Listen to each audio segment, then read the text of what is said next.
Tonight, the Rays will wrap up their three-game series against the Boston Red Sox. And the first two games, 7-3, dropping the first one to Boston. And last night, a dramatic win in 11 innings, 8-6. The Rays 3.5 back of Baltimore in the American League East, 6.5 up in the wild card race. Hi again, everyone. Welcome to an evening of Rays baseball with Brian Anderson, Dwayne Stats. Great to have you aboard. Trisha Whitaker will be joining us throughout the evening as well.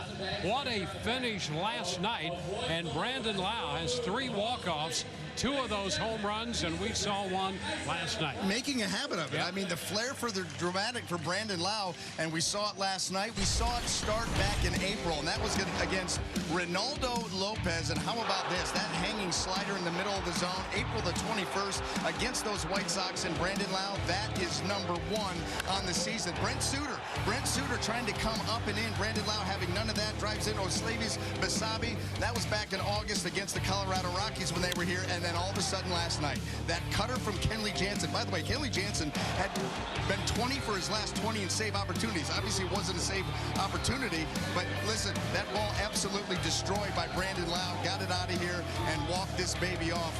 Just keep doing it. Well, 17 starts for Tyler Glasnow, and he has found his stride over the last 8. He is 5-2, 7-5 overall.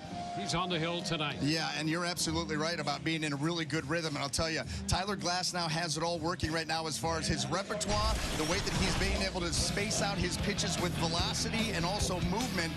And that has led to numbers like this, that ERA 2.42, the time-tested formula. Limit base runners and keep the ball in the yard is working for him. The whip at .90, and he's given up just 3 home runs in these 8 starts, covering 52 innings. He's also getting deep into games.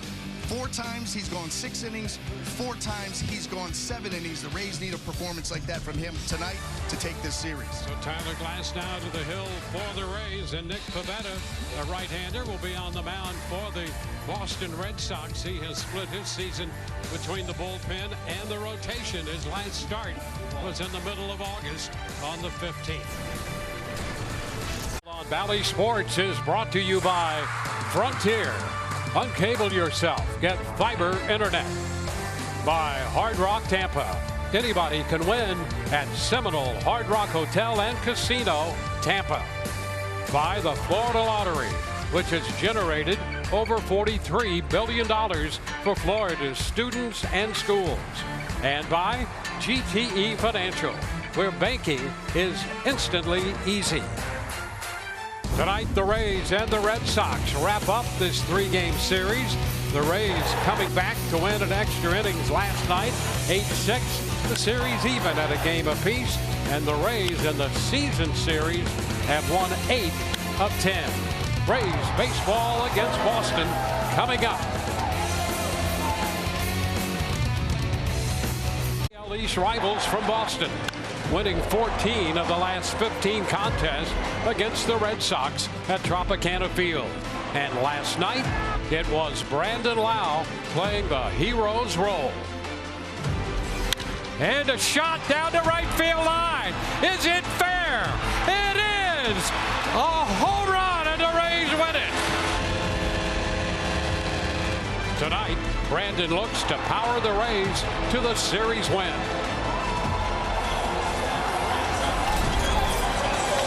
Rays look to keep the momentum going following last night's victory in extra innings, an 8-6 final in dramatic fashion, thanks to that young man right there, Brandon Lowe, belting the home run. And so the Rays take the field for the final game of this series against the Boston Red Sox.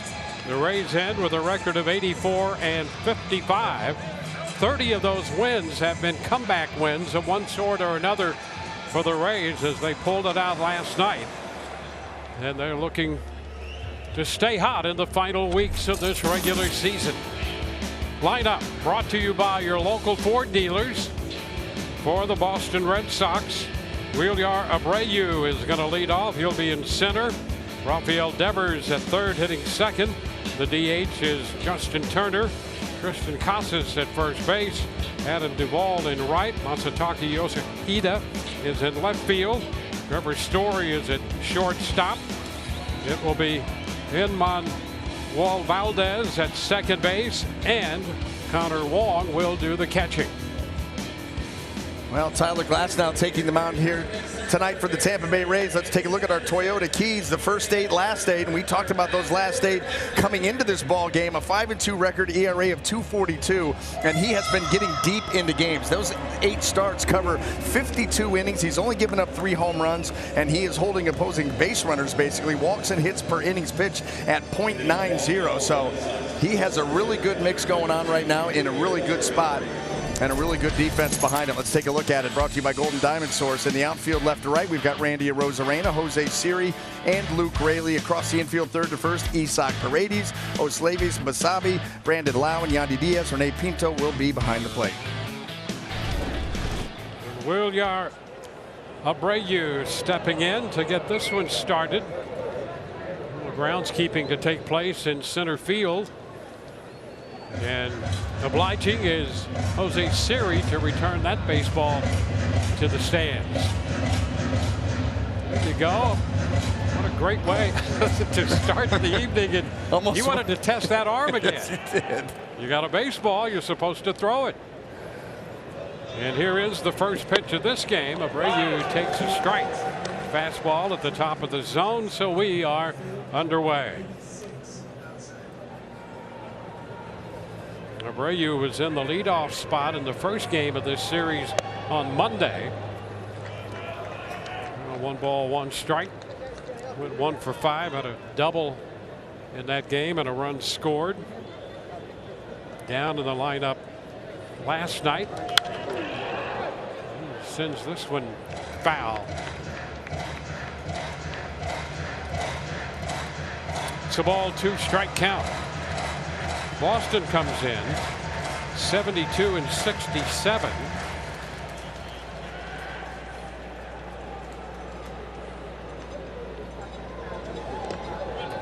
This one is down. So they're over 500 in the tough American League East, and that record leaves them 15.5 games back. 5th season for Alex Cora. Well, that's that tough American League East. And the count's going to go full.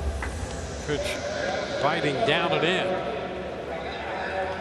Well, for Tyler Glasnow, it is primarily the fastball, the slider, the curveball. And he has done a nice job of not only bunching those pitches, so he's become a little bit more unpredictable, but also the difference in velocities, about a -6 from the fastball to the slider, from the slider to the curveball. 3-2, and that's fouled back. So a battle going on here. Abreu fighting off that fastball and fouling it back. Here's the wild card right now.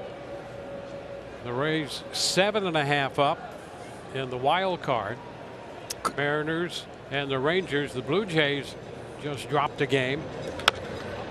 That's a foul ball. So we'll see a 3-2 pitch again. Boy, what a year it's been for that Toronto ball club. Up and down. Yep. Yeah, you know, I think that they expected a whole lot more out of that roster. They have not performed up to the standards they set for themselves before the season. We'll see how it ends for them. But I look at the other team on that, you know, on those standings, the Rangers. You know, a chance they could go from where they were in the catbird seat in the AL West to out of the playoffs altogether. The slide that they're on. And that's going to be strike 3 call. And that was a strike. Jacob Metz called it a strike, a double take by Abreu, but you can see that caught the zone. Yeah, up and in. It's that slider. It stays more like, looks like more like a big cutter, but it is right there on the edge. And Jacob Metz with the late call. He may have barked it out, but then there you go. Rafael Devers going after the first fastball, fouling it back. That was 97, top of the zone. My boy Jacob Metz, Dwayne, was doing his best Tim McClellan impersonation. Just wait, wait, and wait. And here it is. Yes. And to speaking to your point, the ball is jumping out of Glasnow's hand here tonight. That ball has a little bit of life. I don't care. That velocity is great, but it has some jump to it. There's no doubt. And a big cut there. That's 98. Yes, you can see that. Well, that center field shot is so great for that. It gives you a good feel, too, when you start to think about Tyler Glasnow and his extension. I mean, you know, so how tall he is, 6'8", 6'9", and the reach that he has. He releases the ball closer to home plate than any pitcher in baseball. And so you talk about getting over that front side, it's like he's just handing the ball. It's got to be a real uncomfortable at bat. Tall, lanky, powerful, and he's right on top of you. It's a high shot back into deep right field.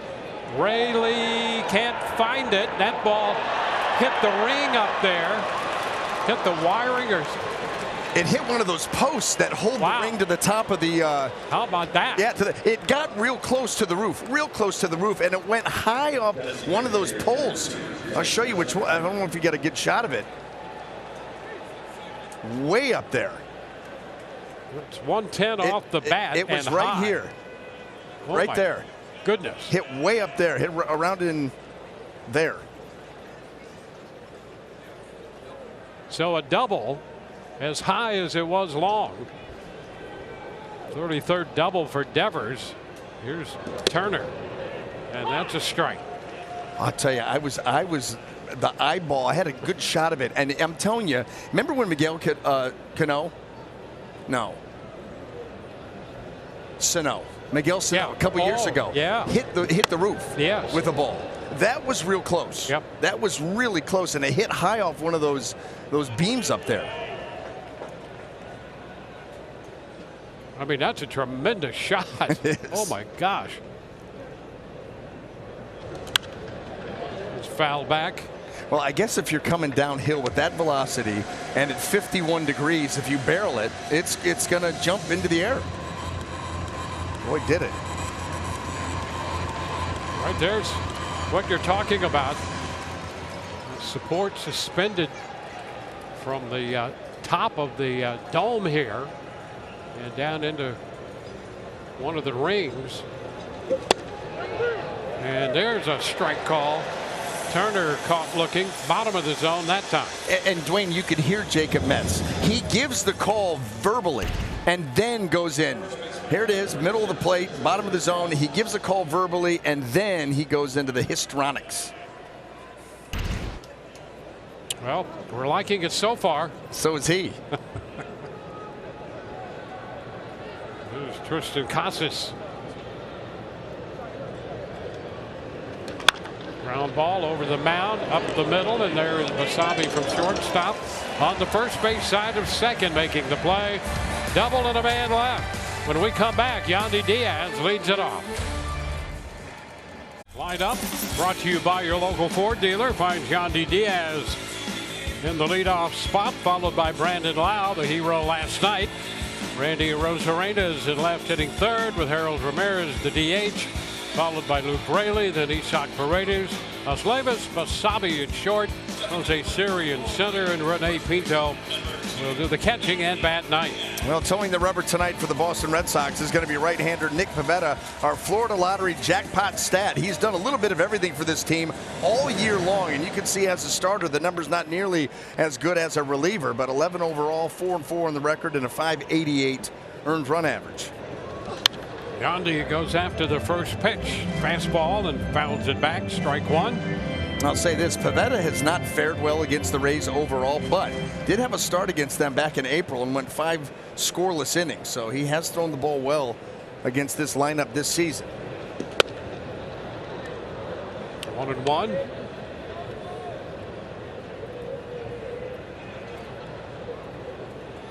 Pivetta splitting time between the bullpen and 11 starts. This is the 12th. 1-2 here on Yandy. Now he features the four-seam fastball, which he goes to 51% of the time. Pretty heavy percentage. Curveball, slider, sweeper, occasional split.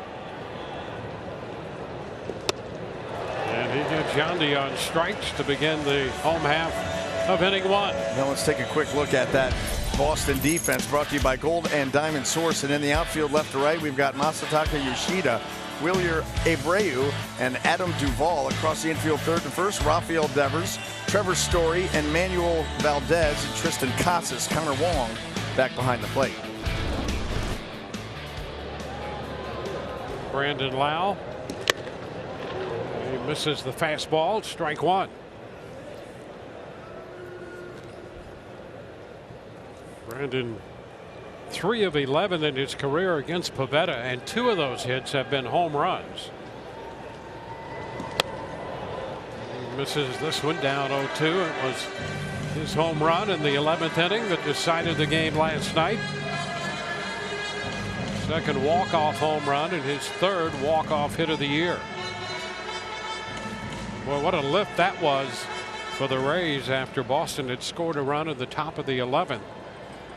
Yeah, that game got to me, Dwayne. Yep. The game got to me in a big way because I think, well, I don't think, when we were coming in, I had remarked that it was not a save situation for Kenley Jansen, but it most certainly was. And it got walked off with that 3-run blast. 1-2 on the ground to second. Valdez is right there for it. And when I say that game got to me, I would think that everybody, and thank goodness you won it, but last night could have been the ugliest game of the season. Yep. Almost 4 hours. The pace was not great. I think there were 413 combined pitches in the game. Mm-hmm. And so if you're going to play one of those, walk away winners, and boy, they did. There's a strike. Well, you try not to let any game deflate you, but that was a potential deflator right there. And Brandon Lowe turned it around. It just popped up, foul, coming straight back out of play. 0-2.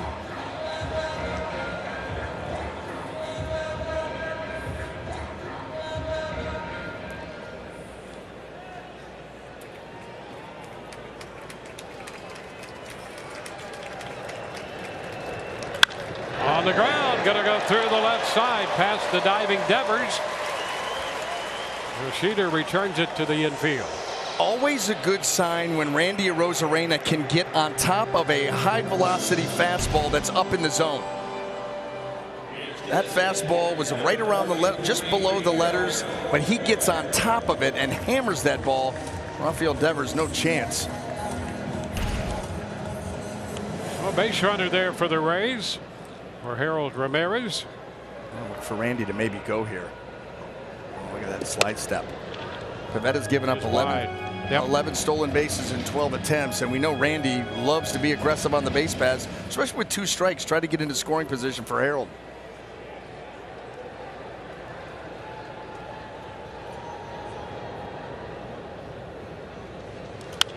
That's fouled back. 1-1. And that right there, if Pivetta goes with that slide step, you're not going to steal. That's the thing. If you've got a guy that will mix in a slide step, it gets a lot tougher to go against him because you got to go on that front leg when it flinches. And if it's a low slide step, you've got a real good chance of getting thrown out. High leg kick, better. And a swing and miss. Got the chase on a pitch up there. 1-2. That also makes it a little quicker for the hitter. Especially if you've got a pitcher that has both. The high leg kick and the slide step. Little piece of that one. I used to pitching coach Mark Connor that I had with the Diamondbacks. Yep. He was a big fan of the slide step changeup. Yep. So you had your normal leg kick, and all of a sudden slide step. You're going quicker. Oop, they're more on alert, and you throw them a changeup. You get them all out of sorts.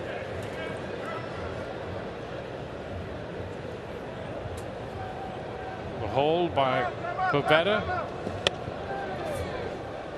And time. So that's a no pitch. Pivetta going right down to the wire there. He's trying to hold Randy, and Harold's getting stale standing in the box.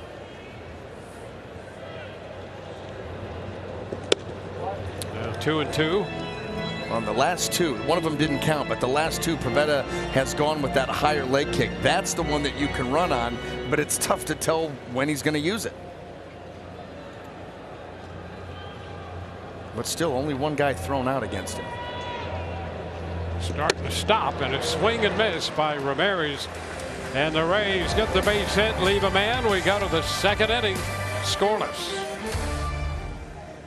Glasnow has now made more starts in his major league career than any other season in his major league career. That's an accomplishment for a guy who has struggled a bit to stay healthy. He had a funny and a good perspective about that. He said, yeah, you know, the thing about having a UCL is that it's helpful to actually have one. But consider this small silver lining with Glasnow. He said when he initially got hurt with the oblique, the silver lining was, okay, now we don't have to limit innings, so I'm right on pace to just keep going normally with no limits and just go as normal for the playoffs. And Kevin Cash confirmed that. He said, yeah, out of spring training, we did talk about how we would have to limit and manage his innings. He said, now we don't have to. So Glasnow, guys, certainly a good time for him to be full go in this September push.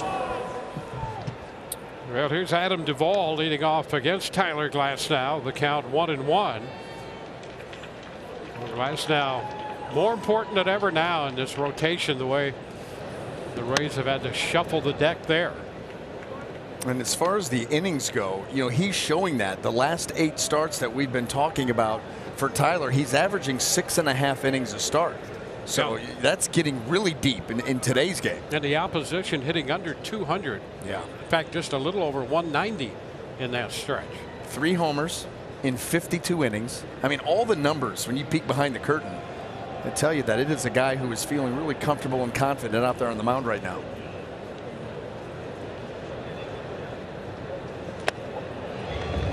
Two and two. That one disappeared on Duvall. Well, here's the breakout when you look at Tyler Glasnow's starts and then the rest of the rotation. Since the All-Star break, yep. It jumps out at you, and that's where he really has taken it to the next level. And he picks up a strikeout with some heat there, 97. Third strikeout. And one away here in the second to begin. Boy, look at that great shot of that hand behind the baseball. Those 2 fingers behind the baseball. The power fingers driving it through the zone. That one at 97. He doesn't just grip. He kind of wraps with those fingers. Well, imagine how long those fingers are. Yes. You know, that baseball probably feels like a golf ball at times, which is a great feeling, by the way. You always wanted the ball to feel small in your hand, and that's a reality for this guy right here. Yoshida 1-0 the count. That's a strike. Just think about that. When it feels small in your hand, you can manipulate it. You can move those fingers around. You can get the fastball out close to the fingertips where you are really, you talk about the extension and the hand finish, the jump that ball's going to get. We see it all from him. There we go.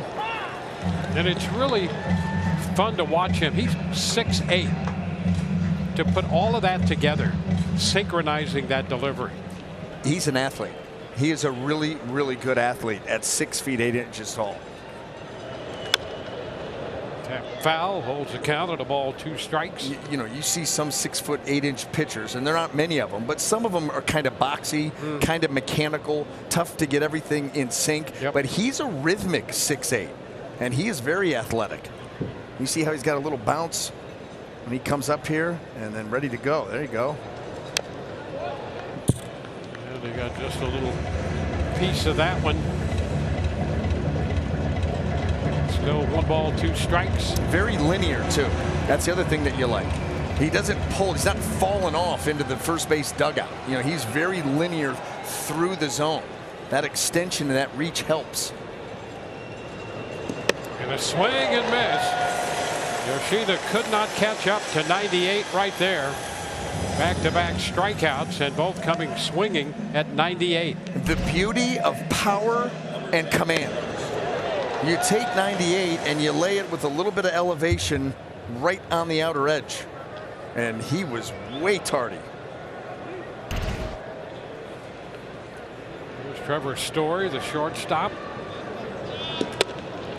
And he looks at a strike. Boy, that one 97 out there on the corner. Power, command. Yep. You, as a hitter, you can't do anything with it. Got to hope and wait for a mistake. And now a swing and miss. Yeah, so you back up a slider. You throw the slider that you don't want to throw, but it backs up enough that it becomes effective. You know, that one rolls into the middle of the zone. Maybe Trevor Story, you know, maybe he's able to do something with it, but it stays up and in. It kind of ties him up.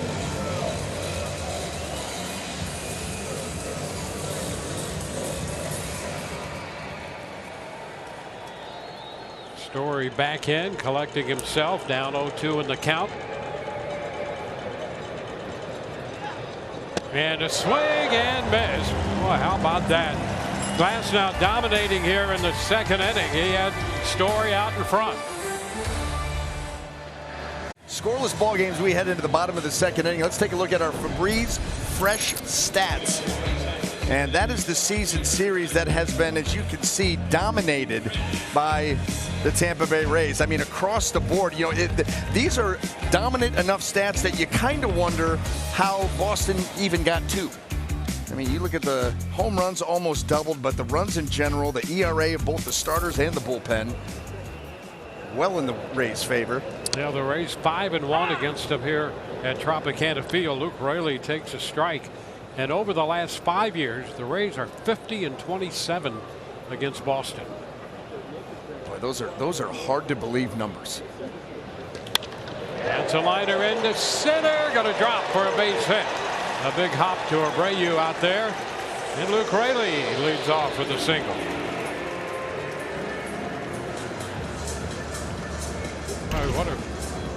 What a solid year he has had in helping this club.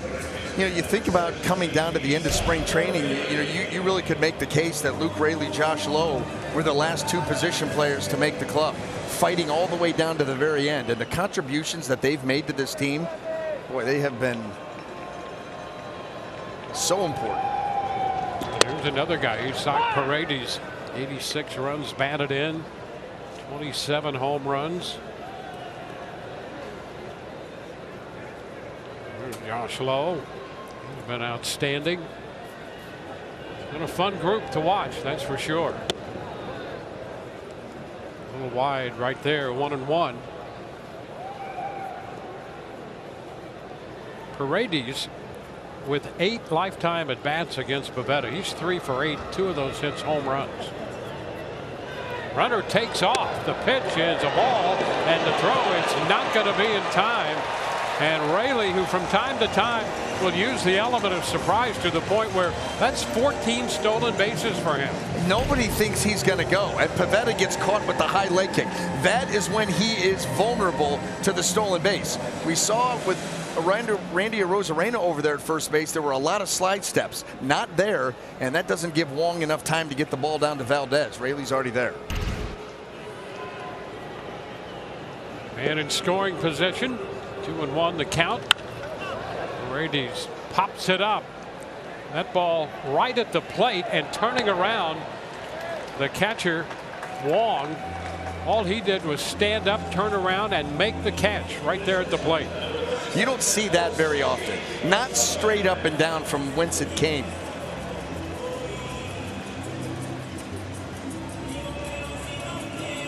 So 1 out with Raley still at second. Everybody trying to figure out where that ball went. Did it hit anything? Straight up, straight down. Basabe.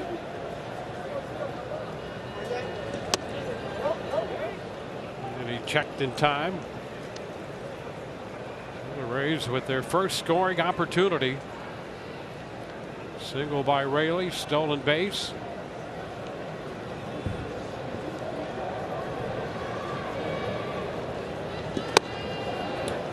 Basabe swings through the high fastball.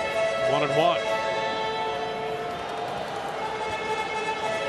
Basabe got off to a quick start. Had a stretch where he was 10 of 22.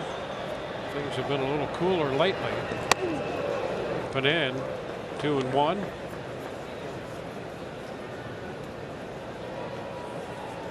.236 combined with a home run and 9 runs batted in.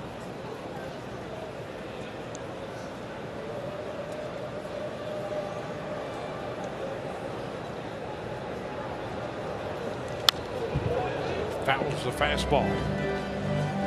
2-2.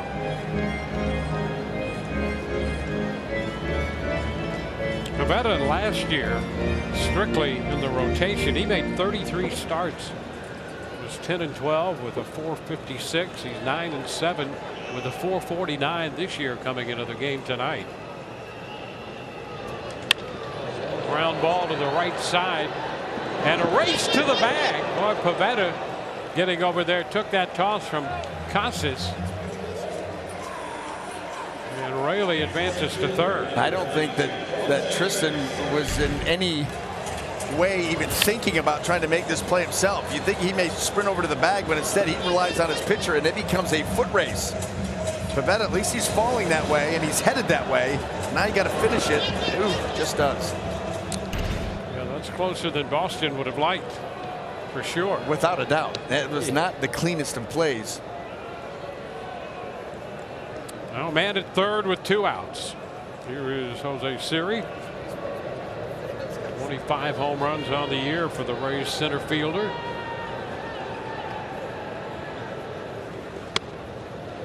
Ball 1 upstairs. Just a couple at bats for Jose against Pivetta. 0 for 2.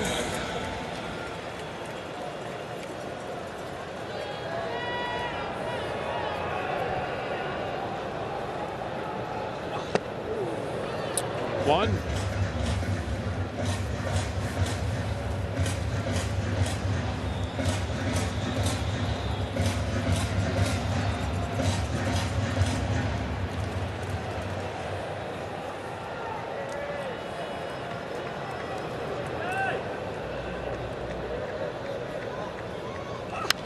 We got just a piece of that one fouling it.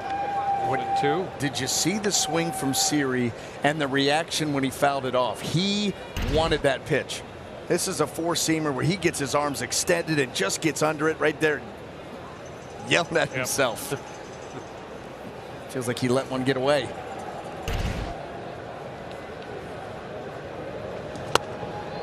And he checks. He started to go, but held up.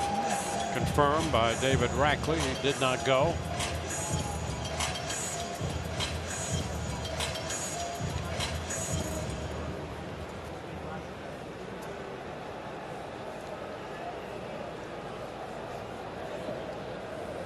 Two, and the count is full. Rene Pinto on deck. Pinto homered last night.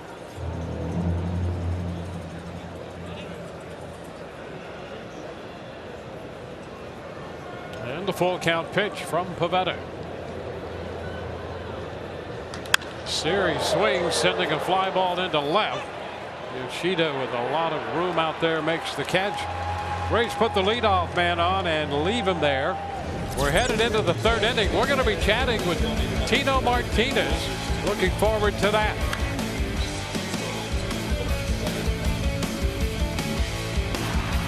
Back at Tropicana Field, we go to the third inning. And no score here. Joined by Tino Martinez as we continue to celebrate 25 plus years of Rays baseball. And Tino, it's great to see you as Valdez leads off here.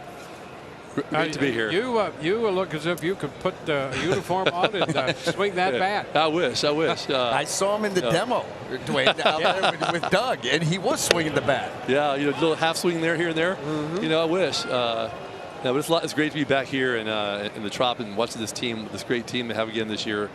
Hopefully get in the playoffs and make a great run this year. Yeah, it's been a lot of fun. There's no question about that.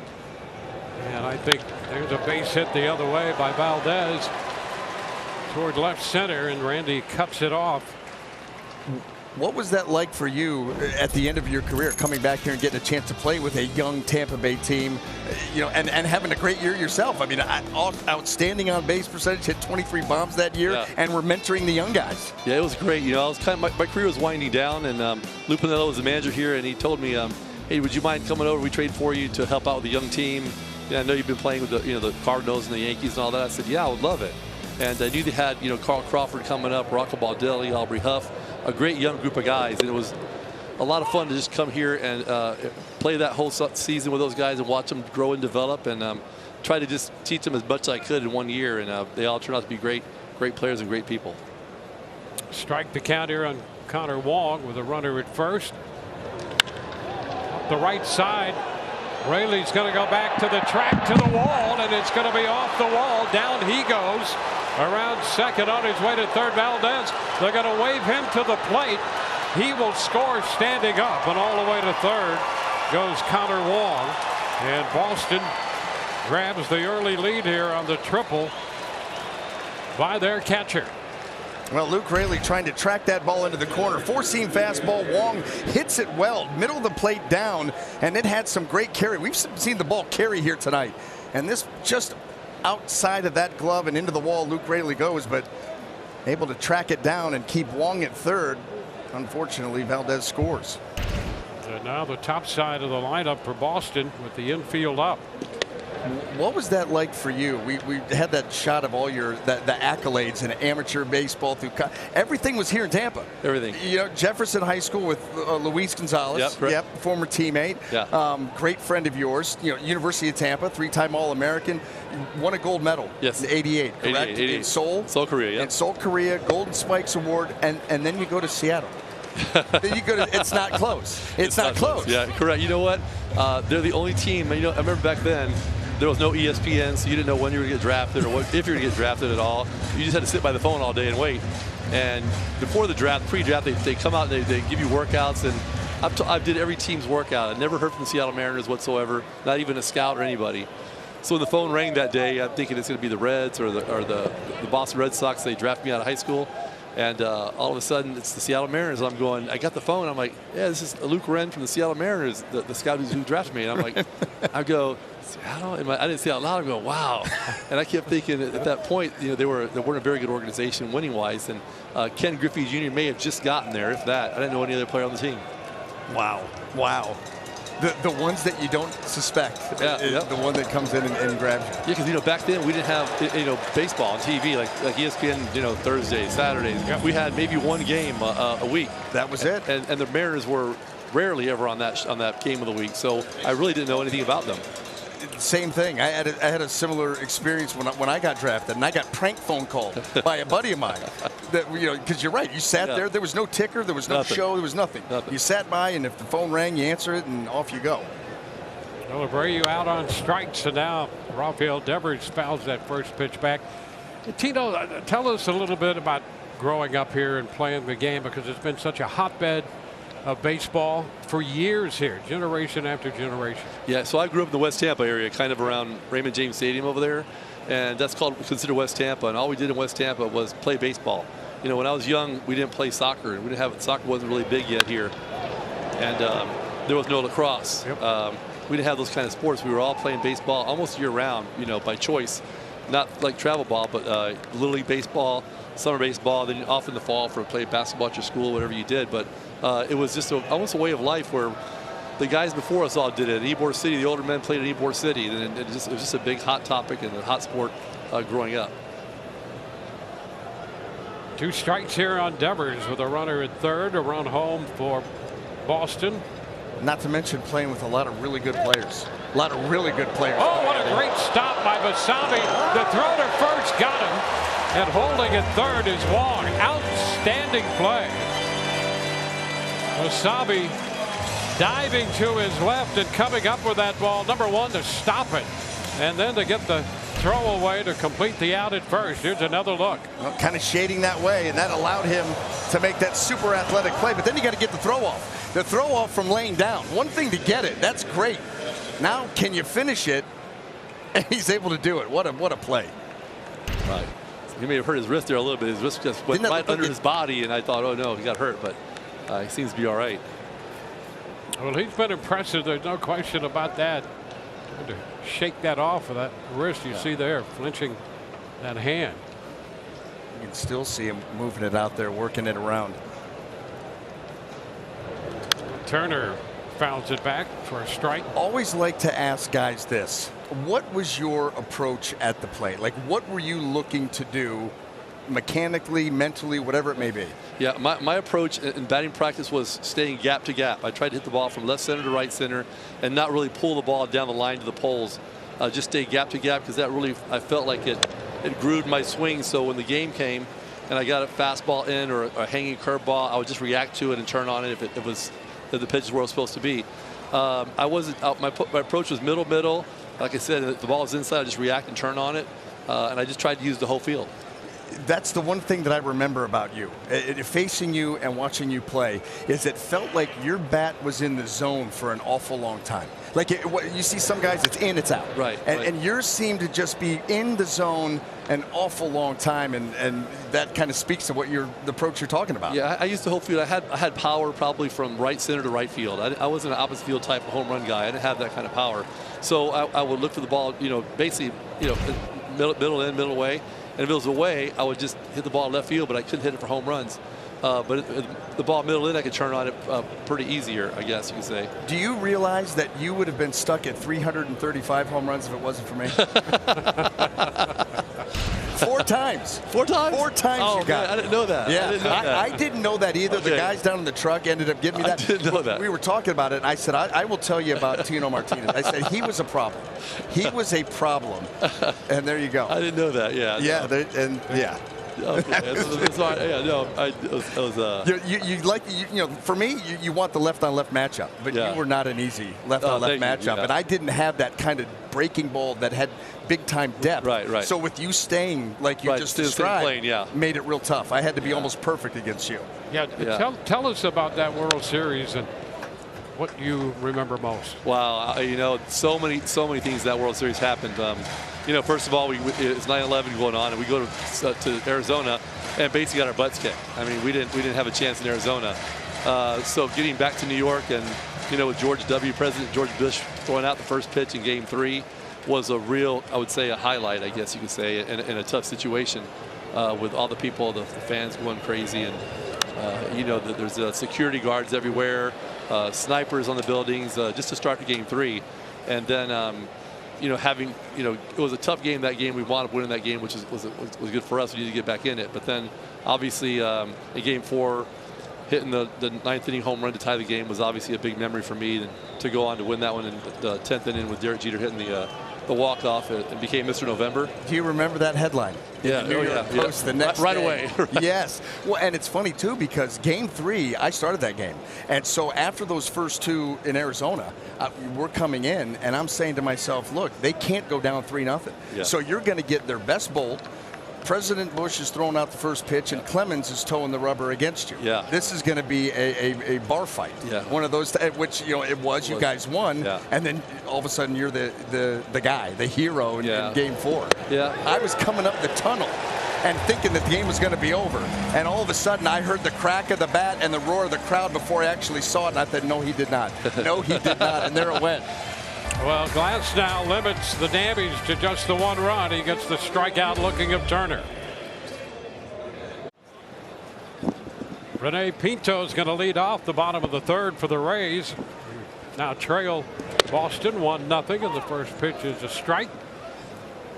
Happy to have Tino Martinez spending some time with us here in the booth and reminiscing about the World Series, about the Tampa baseball experience. There's a hot shot down to 3rd, grabbed by Devers. And let's go back and relive some great moments for you. Okay. How about this? Yeah, so we're just talking about that. The World Series Game 4 home run there to tie the game. Tell the story you just told me about how you prepared for Byung-Hyun Kim. It's fascinating. Yeah, so I was telling BA here that we never saw Byung-Hyun Kim pitch at all because we didn't play an early play against him at all at the time. And he pitched the 8th inning. So during the 8th inning, I went in our locker room, and just watched him pitch start the hitters that were up that inning. And he threw a first pitch fastball to everybody, and everybody just took the first pitch, and then he went breaking ball, and struck the guys out. So I just told myself if I get a chance to get up there, I wasn't sure if I'd hit or not in the 9th. I'd look for a first pitch fastball and just try to drive it somewhere. I wasn't thinking home run. I was just thinking, drive it somewhere, keep the inning going, and I obviously got it good enough to get out of the ballpark. And you said you got up on the plate too, knowing that ball's going to leak back towards the middle because of his arm slot. Yep, that's what I played. That's how I did. I faced every sidearm guy, right-handed sidearm guy. I got right on top of home plate. I almost put my toes on top of the chalk. Because the ball has to come. If it comes at you, it's going to break right over the middle, or it may hit you. And in that situation, who cares? You take the base and you go on. So, and then the more careful they are about not hitting you, the more they leave it over home plate. Like that right there. Right. And then that ball got blistered. Yep. Wow. Yandy Diaz down 2 strikes, 1 out, bases empty. I got a question for you too. Speaking of the World Series in that same vein, for 6 seasons, you were in the World Series for 5. Yeah. And you won 4. So 4-time world champion. But did that take any kind of a toll on the body, from year to year, playing that extra, that 5 extra seasons of World Series baseball, that's almost an extra full season in time, frame. Yeah, it did. The first time we won in '96, you go back home, it's a regular off season, you have a shorter off season, and then you go back and you do it again. We lost the next year in the first round against Indians. But then the next 3 years in a row, playing the deep October and November most of the time there, it's a short off season. You were tired when spring training started. You were exhausted still, and you had to really gather yourself and prepare for a whole another 6 months in a World Series run again. And you did that for 4 straight years. Yeah. From 98, 99, 2001. Here Brandon Lowe driving one deep, and that baby's going to get out of here. Home run to right center field on the first pitch of the at-bat.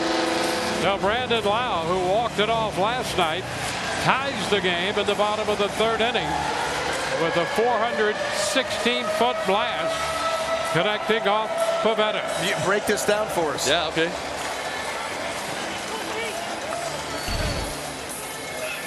Oh, 4-seam fastball right down the middle. and Brandon Lowe's been hot lately. I've been watching the games, and the great thing I like about him is his short stroke. He puts that foot down and short, compact stroke with a lot of power behind it. From Brandon, his 19th home run, 21st given up by Pivetta. And Lowe, who won the game last night, has tied this game at 1 tonight in the 3rd inning.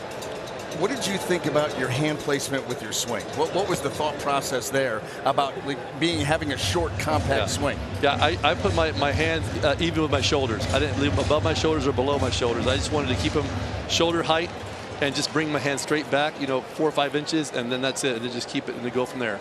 Keep my weight back and keep that back, my load, as they call it, loading on the ball a little bit, not too far back, just very short and simple and right to the ball. Keep it simple. Yeah, keep it simple. And that's what I saw from Brandon Lowe right there.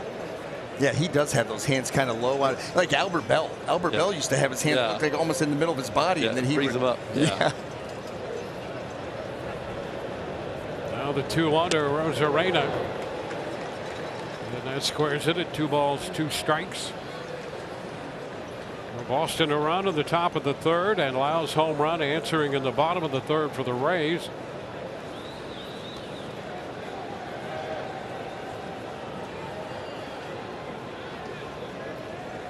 Randy had the first inning single.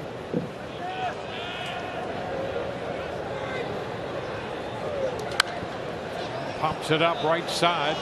Casas into foul territory in front of the dugout. Gets there to take care of the bottom of the 3rd. Rays have tied this game on the home run by Brandon Lowe. And Tino, great to see you. Thank you, guys. Please come back anytime. Thank you, guys. You guys do a great job. It's great hearing you guys every night. Thank you. We appreciate that. Great to see you. Rays Baseball Foundation at Rays home games between September 19th and 24th. Receive a scratch-off card. Every card's a winner. For more info, visit raysbaseball.com/shirts. Well, here we go to the 4th. The Rays answering the 1 run in the top of the 3rd with a run of their own in the bottom. Tristan Casas leading off, and that first pitch is a strike.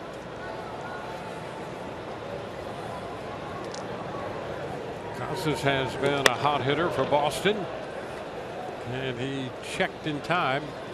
Larry Vanover down there at 3rd making the call. That was great having Tino in here. Wasn't it? Yeah. He's always great. Yeah. And I know he was obviously best friends with Luis Gonzalez, who I played with Arizona, so I knew about their friendship and learned through Luis about Tampa baseball. But like I said, he was a problem for me. He was a problem. Reason to be friendly.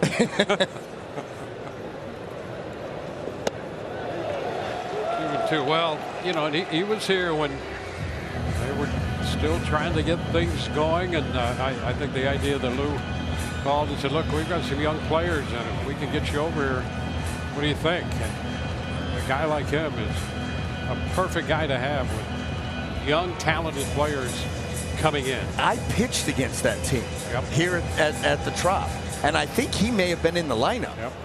I'll have to go back and check on that, but yeah, I pitched against that team facing those guys. Cut the foul ball. Well, there you go. He talked about these guys. You had Aubrey Huff and Carl Crawford, whom we chatted with on the last homestand, Rocco Baldelli and Jose Cruz Jr. They hit homers off me in that game. Those are the runs I gave up. I know I went 7+. I gave up a 2-run homer to Aubrey, a solo shot to Carl, and those were my 3 runs. There you go. Well, that's back of first fair, and look at that play. Glasnow getting over there, and Yandy Diaz made a great play on that. The combination of the two. We have been talking about this all year long. Our T-Mobile coverage camp. Yandy Diaz feeds to guys covering first base. I'm telling you, he does it better than anybody in baseball. Look at this feed. Just a little jump throw right on the money.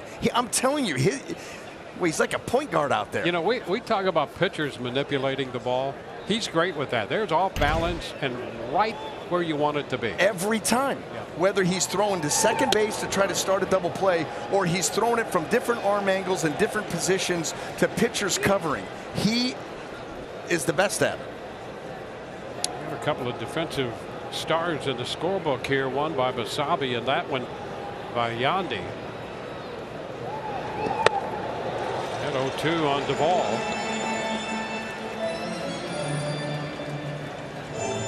Well, good defense is so fun to watch.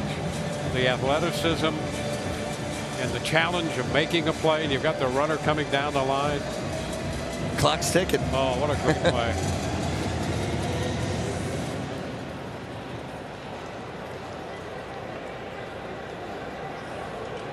1-1 tie in the top of the 4th.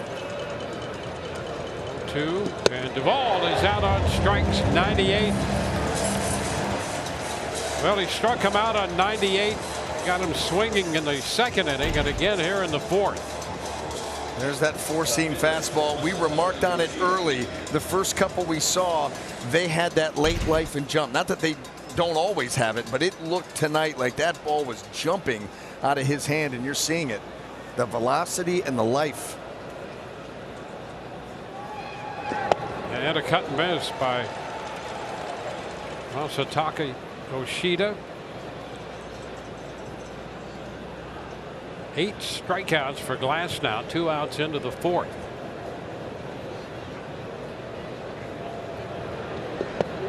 Did he go? Yes, he did. Checking with Larry Vanover. And it's a 2-strike count.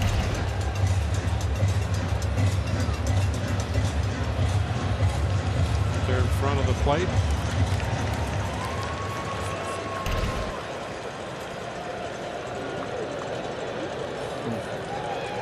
Two. So it is down, 1 ball, 2 strikes. Boy, you can see right there that Pinto was trying to keep the meaty part of the hand and glove in the zone. It's a borderline pitch, and it's right there. If he's able to catch that, you may get that call. That fastball, see how he's trying to catch it in the webbing and keeping the hand and the big part of the glove in the zone? It's a Tapper foul, rolling up that right side. You see catchers do that from time to time on the edges of the plate. Get that glove out there and just try to catch it in the webbing. Don't go all the way out and catch it outside the zone. Keep the hand in the zone and just catch it at the edge in the webbing. And sometimes they can get away from it. Ooh, we got just a little bit of that one, fouling it. So it's still a 1-2 count. Yeah, the finer points of catching.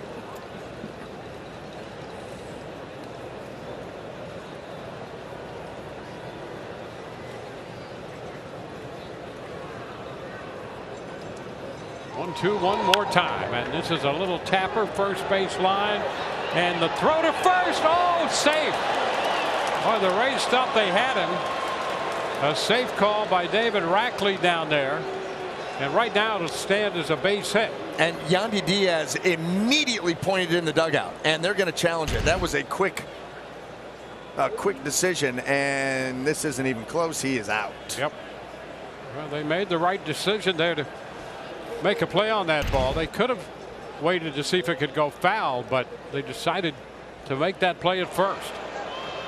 Tampa is challenging the safe call at first base. We already have the answer. That play by Tyler Glasnow, remember we said how athletic he is? Watch this. He doesn't want to take any chances, Dwayne. He's like, you know what? I can do this. Around him and above him. What a play. Yes. He's right at that line. Yeah, what an athlete. What an athlete, what a play. Little sidearm flip right on the money. Well, Upon review, the call on the field is overturned. The runner is out.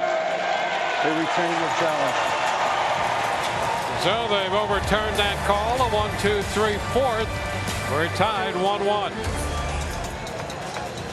Post-game concert coming up this Friday.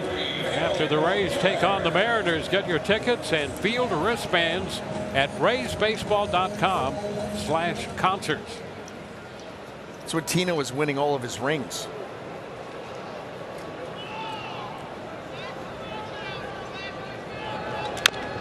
Well, Ramirez leading off here in the bottom of the 4th inning, fouling that pitch down. Strike one.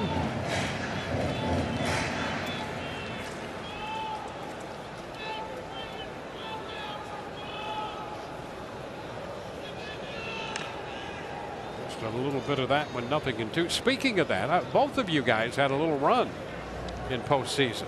If you combine the two of you, it was a lot more him than I.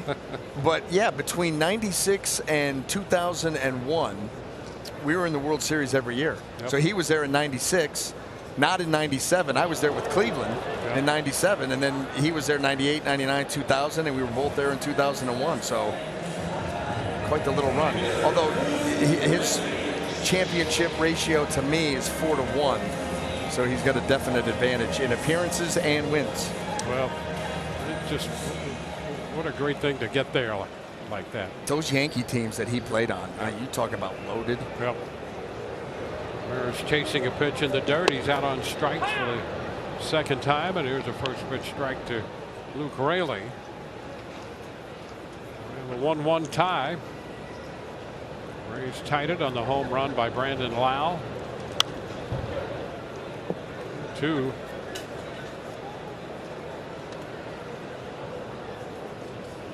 Brandon showing all the signs of getting red hot, and we know what that's like when he gets hot. Wow. He can carry it. Yep. I mean, he's one of those guys that'll go 7 games with 5 or 6 home runs. And Raley is out on strikes. Back-to-back strikeouts. With Cash Pop, you just need one number to win. Now with a $10 play, be a one-number wonder with Cash Pop.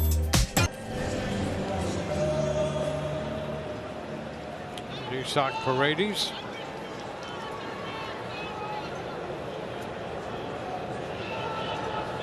Into the dirt. 1-0. Well, the Rays have now hit with that home run by Brandon Lau 201 home runs this year, most in the American League and 3rd most in the major leagues. And there you go, 13 RBIs in the last 11 games for Brandon Lau. That's what we're talking about. Man, oh man. He gathers them in bunches. There's a shot down the line. Is it fair? That's a foul ball. Boy, again, the ball jumping off the bat of Isak Paredes, but he pulled it just foul.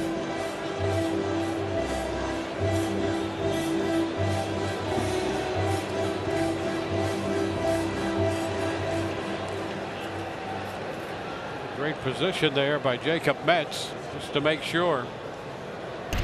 Tracking that one down the line.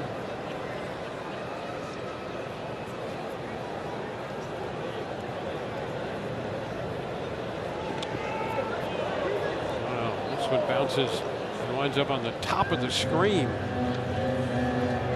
It's quite a carol.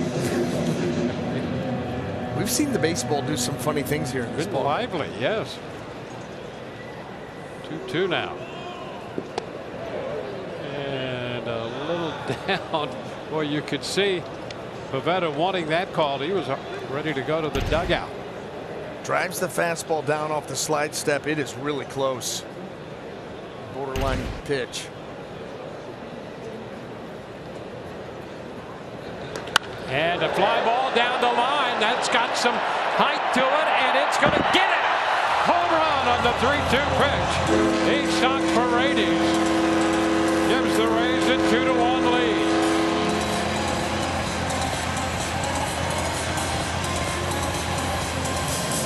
Number 28 for Paredes as he comes down the line to touch home plate, giving the Rays a 2-1 edge. How about that at bat right there for Isaac Paredes, culminating in this? He had the ball that he had a home run distance that he pulled foul. He could have been rung up on the next pitch, borderline pitch, called a ball. That gives him that pitch. Well, he turned it into a souvenir.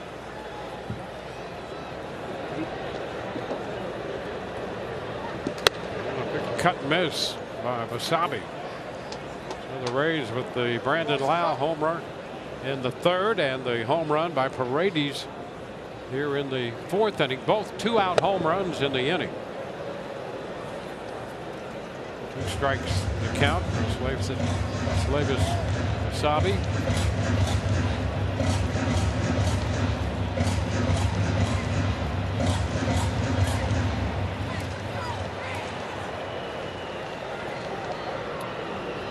The 0-2.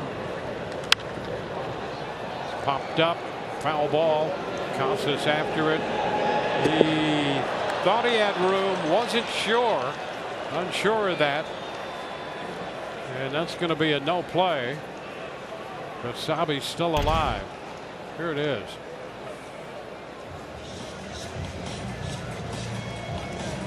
Did not feel comfortable over there at all.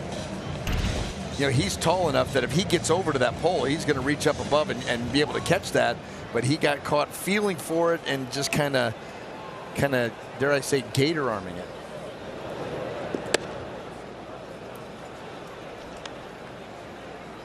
Now 1-2.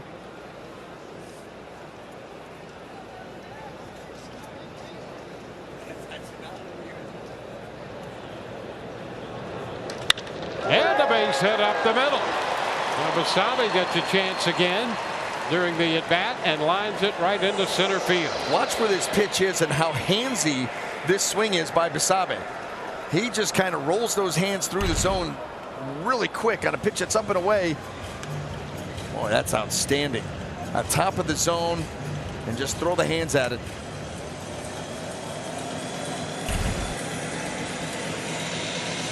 And a visit by David Bush out there. Finder tickets starting at just $10 for every Rays home game all season long. View the schedule and purchase tickets at visitraysbaseball.com.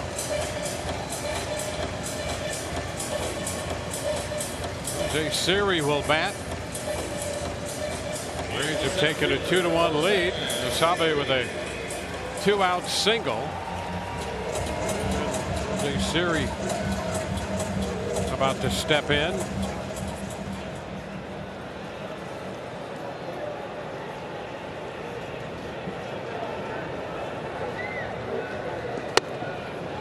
Which is a strike.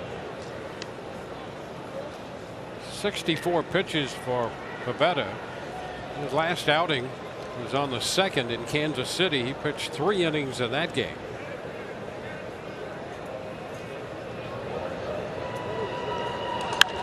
Popped up. That will be a foul ball and is out of play. 0-2. His last start was on the 15th of August against Washington. He worked 4 1/3 in that one. 2 outs into the 4th inning here tonight.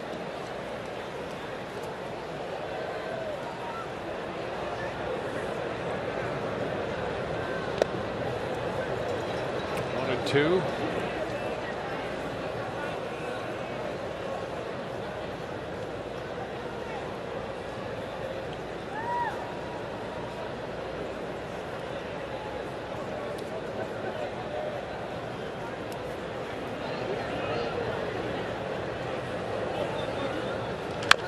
Tapper, that could be a tough play. The scoop by Devers, and now they're going to get Basabe caught between second and third, and they dropped the ball, and everybody's going to be safe. The pitcher Pivetta got involved, and he dropped the ball on the rundown, and everybody's safe at first and second for the Rays. What started out as a really smart play by Rafael Devers just turned into a nightmare ending. Knows he doesn't have a play there, so he turns to Basabe and catches him off. Far too many throws here. Far too many throws. You got to run him back closer, and Valdez has to come closer to him. You've got to cut that ground down. Jose Siri loving the mistake there made by the Red Sox. They should have had Basabe dead to rights between second and third and just did not run that play very well. He was just excited watching Osabe in that rundown get out of it. So it's first and second for the Rays. You know what that was? That was back when you were a kid playing pickle in the middle. Yes, absolutely. So the Rays continue the inning, and Rene Pinto has a chance. Let's see if they can take advantage of this. He swings and misses, strike one. Go back to Pivetta against Paredes. Had him struck out? Yep. Maybe. The pop-up cost us a play he should have probably made? Yeah, probably. The run down there should have been an out? Yeah. These fall into the category of giving a team extra outs. Many. Yep. The game is seldom forgiving when you give the opposition extra outs. Isn't it funny how it works like that? Really.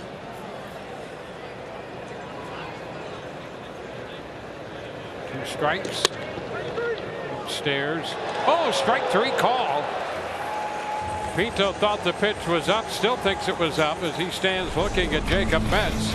So the Rays will settle for the 1 run on the home run by Paredes, and they lead two, leading 2-1. Home run by Isaac Paredes in the bottom of the 4th, giving the Rays a 2-1 lead. Rays have hit 2 home runs tonight. And we go to the 5th. Tyler Glasnow set to face Trevor Story. Story, Valdez, and Wong. And the first pitch off the mitt of Pinto into the backstop, 1-0.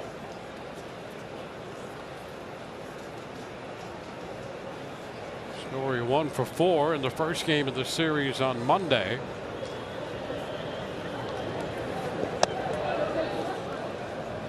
Two and 0.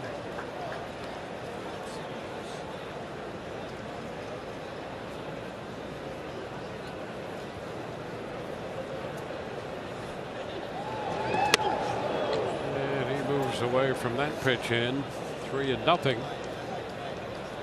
Story missed the first 112 games with the elbow surgery. And there's a 4-pitch walk. Oh boy, big story. Let's go to Cincinnati. Oh my. That ball, J.P. Crawford absolutely smashed. 97-mile-an-hour fastball. He turned on it, and it has been all Mariners as they get ready to eventually board a plane and head down into Tampa St. Pete. The first pitch strike to Valdez. Well, the wild card standings break out this way. The Rays up 7.5 games, 6.5 in front of the Mariners.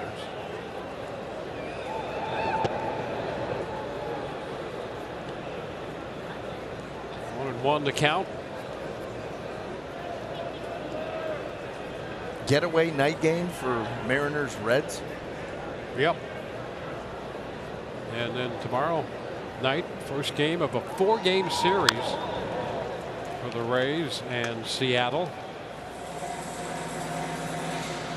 It's going to have Zach Littell against Luis Castillo. Well, fighting for playoff seeding, fighting for an opportunity to win a division and get that first round bye.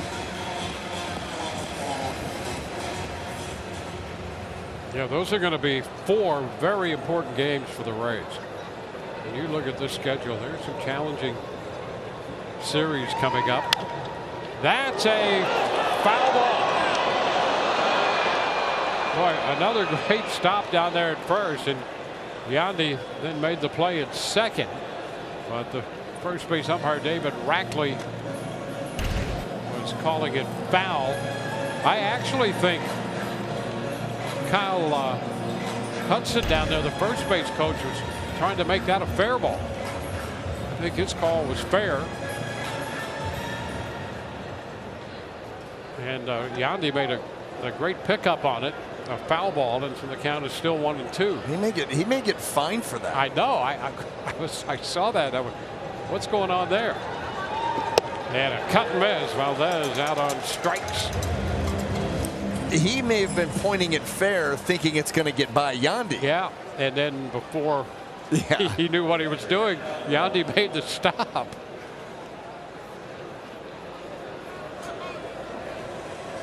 So 1 on, 1 out. Now Connor Wong.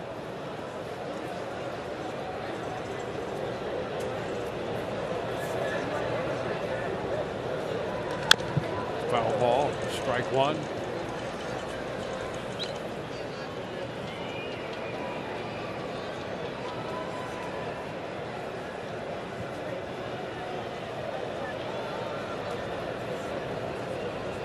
A 1-strike count.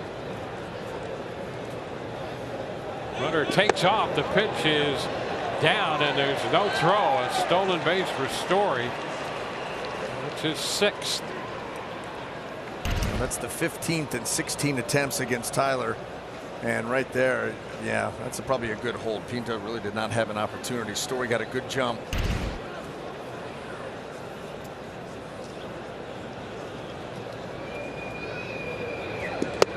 Cut to miss. 1-2.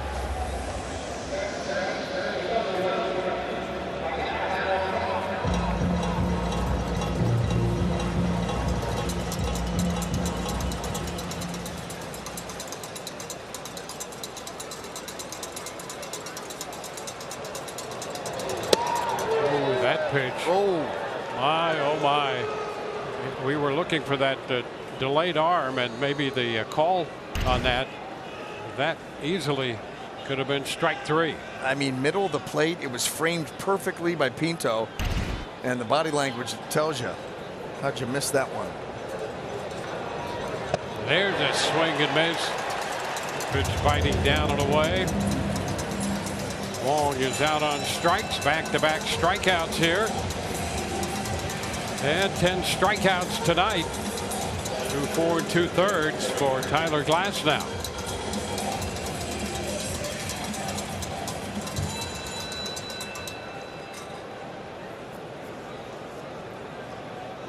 Third time he's been in double figures in the strikeout department this year.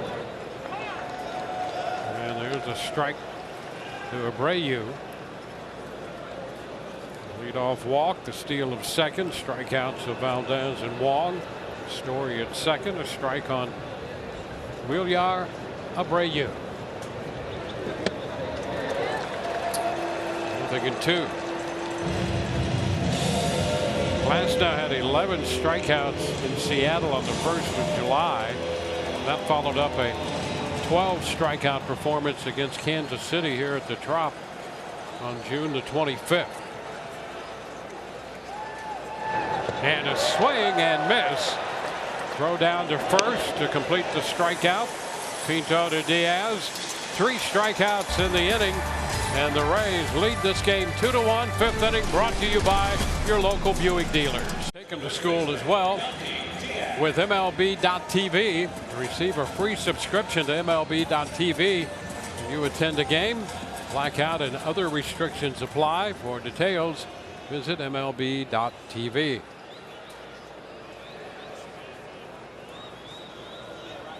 Top of the order, Yandy Diaz leads it off. And the pitch is upstairs, 1-0.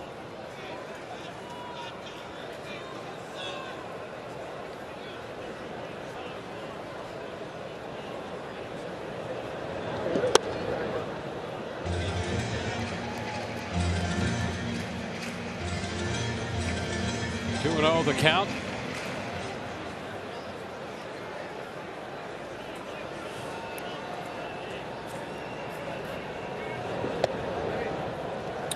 Three straight misses here to Yandy to open the bottom of the fifth. Nick Pivetta, 30-year-old right-hander. He finds the zone there, 3-1.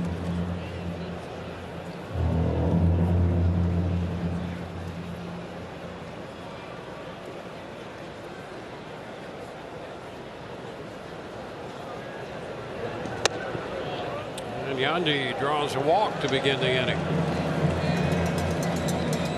Let's take a look at our Liberty Mutual Insurance field coverage, and that would be Brandon Lowe career against these Boston Red Sox in 53 games. How about 18 bombs and 43 driven in?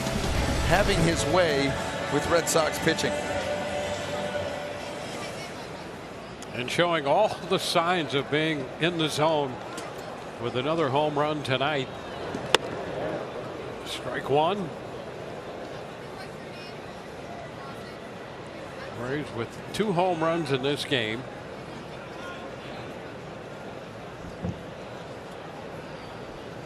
Low last night from Kenley Jansen. 1-1.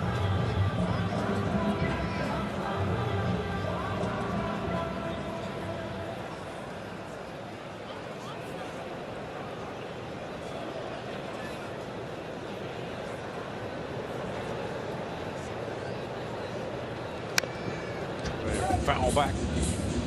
1-2.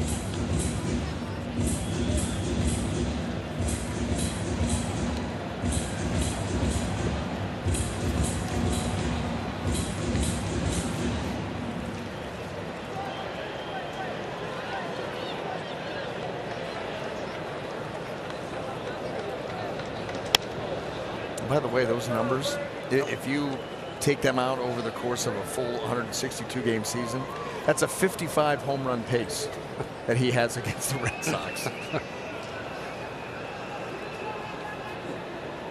Gotta like it.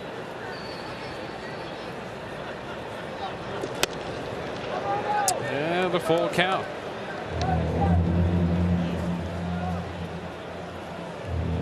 Well, the Rays started the day with 200 home runs. Tied for first in the American League. The Angels have hit 200 home runs starting play today. The Rays now have 202. Runner takes off, and that's ball 4. Back-to-back walks to open the 5th inning. So a good start for the Rays. 2 men on and nobody out. You've got to make that hurt. You have to make that hurt. You're facing a guy. The bullpen is not warming up. So Nick Pivetta is going to be out there for the next few hitters at minimum. And this is the 3rd time through the lineup, and he's led off with 2 walks. Your card was in your bag this morning, but by now it could be anywhere. Good thing you have the GTE mobile app. Instantly easy with GTE. Well, the Red Sox talk it over. How about this? We're talking about the Rays and impressed with 202 home runs. The Atlanta Braves have had 263 home runs. There was an interesting stat, Dwayne, in our stat pack that the Rays have 7 hitters with at least 18 home runs joining the Atlanta Braves who have done the same. Yep. The interesting thing about that, and that's absolutely true, but for the Braves, they have 7 guys that have at least 20 home runs, and they have 4 different hitters that have at least 30. How about that? Yeah. 4 guys, half their lineup, over 30 home runs. Here's Randy Arozarena. He's taking that first pitch upstairs. So back-to-back walks to open the bottom of the 5th, giving the Rays the opportunity to build an inning. And a foul ball right back this way, down below us, and it's 1-1. Well, Randy with 21, third on the team in homers. Brady's 28, Siri with 25. Brandon Lau with 19, a couple behind Arozarena.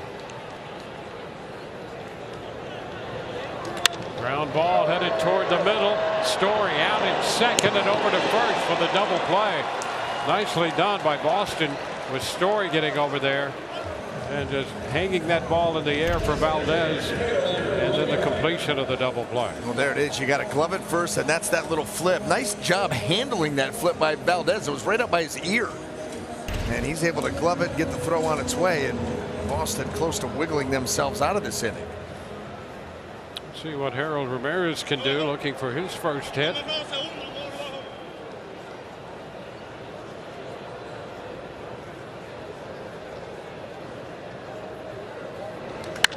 And he shoots it straight away center. High and deep. Abreu back, turns around. That ball's off the wall. The Rays get a run out of that on a double by Ramirez off the center field wall, and the Rays do pick up a run in the inning to make it 3-1. Well, ultimately they do make him pay for those leadoff walks, at least one of them. Fastball, center cut, and that ball driven by Harold Ramirez. I think off the bat he thought this got a chance to get out. I think we all thought that way.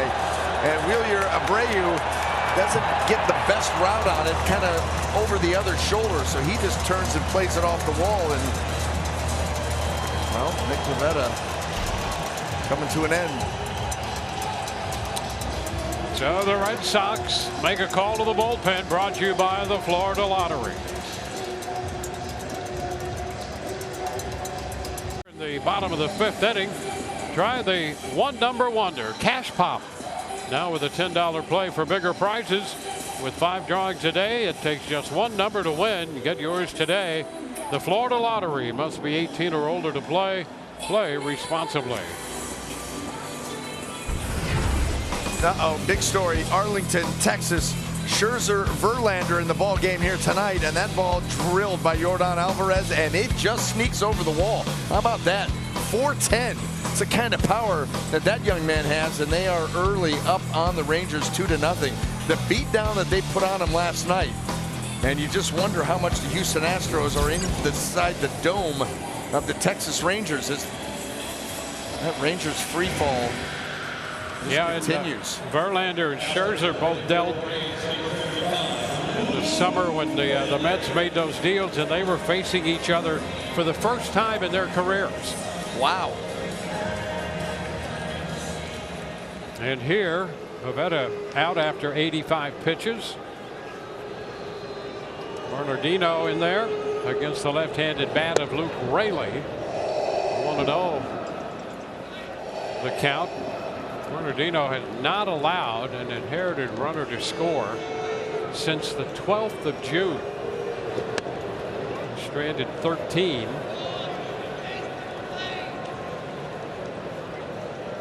Two 2-0 the count.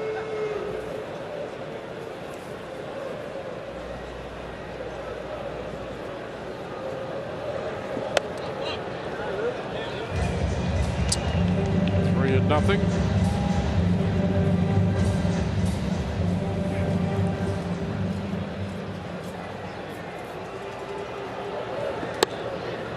Pitch taken for a strike on the inner edge.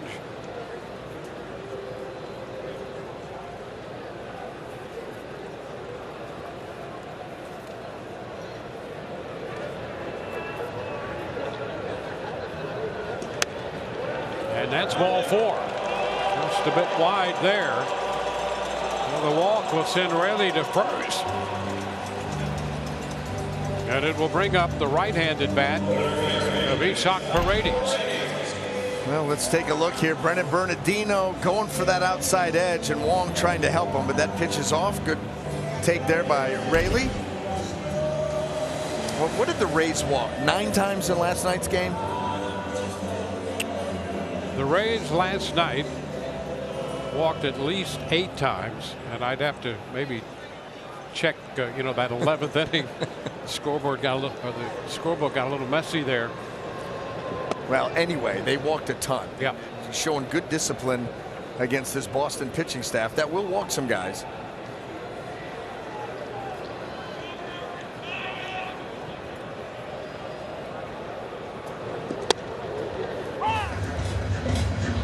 Strike 1-1. Yeah, and you know what? If your book got a little strange at the end, can you imagine what mine looks like? That walk-off home run took care of any of the miscues of scorekeeping. By the way, you know, number one, great call on the walk-off home run last night. How many fist bumps did you get in? Just the one? I think just the one. Yeah. Okay. That was it. All right. It makes that one mean more. It does. 2 balls, 2 strikes. I think by the time that ball landed in the stands, my chair was already spinning.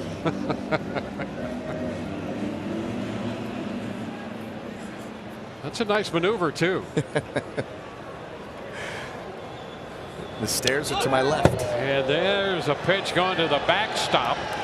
And that will put 2 men into scoring position.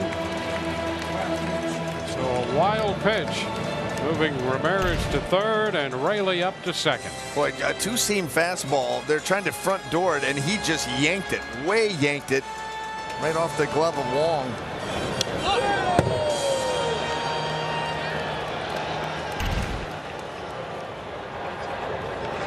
Two, and that pitch is wide for ball 4. So 2 walks here. The bases are loaded, and Basabe's going to be the hitter. And another trip to the mound. The Red Sox last couple nights have been active with Dave Bush, the pitching coach, headed out there again. What are you going to tell him? Outside of the obvious, how about mixing a strike? Yeah. I mean, that's it. There's 4 walks this inning. And you'd like to think that with 4 walks in an inning, you're going to plate more than the 1 run. Yep. So big opportunity here. Let's see if the Rays can cash in and start to open this one up again. We're going back to Arlington. Going back to the big picture matchup. Verlander. Trevor. Marcus Semien. Deep down the line. Second deck.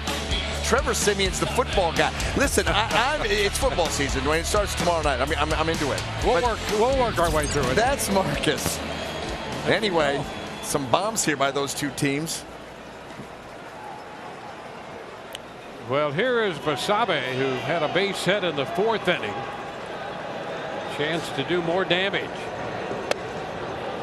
And the first pitch takes for a ball out of the zone.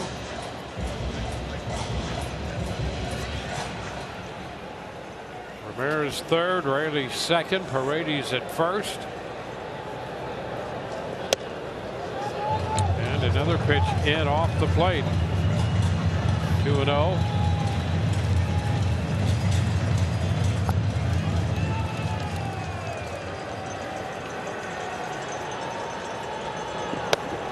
Now a strike. 2-1.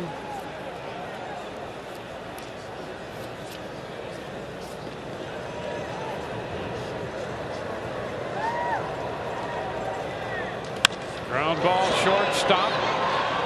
Story goes to second, and they get Paredes down there on the force. So the Rays settle for the 1 run and now lead 3-1. Walls for you. He returned from that oblique issue this weekend, but on Saturday felt a bit of discomfort and now has a bit of a groin issue. He's been out this week, and Taylor said he could play today, but it's more of a conservative approach. He described the situation as a weird thing that happened. He said with the quick ramp up, he was just not really conditioned as much as he probably needed to be. As the game progressed on Saturday, he said it just got tighter and tighter, and by the end of the game, he actually felt like he could barely walk. He said, I could tell it wasn't a strain, but it was still painful. Guys, he is expected to be in the lineup tomorrow, but he will get some days off initially to avoid more setbacks, guys. All right, thanks for the update. Here's Devers taking the first pitch. 6th inning underway with a strike from Tyler Glasnow. 85 pitches for Glasnow right now as he begins the 6th inning and is ahead of Devers 0-2.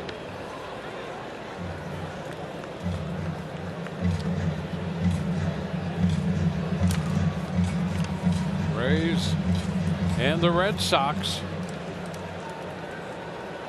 They will meet again in Fenway in that last week of the season. 1 ball, 2 strikes. Rays have Seattle coming in tomorrow night to begin a 4-game series. Boy, there's some athletes on that team.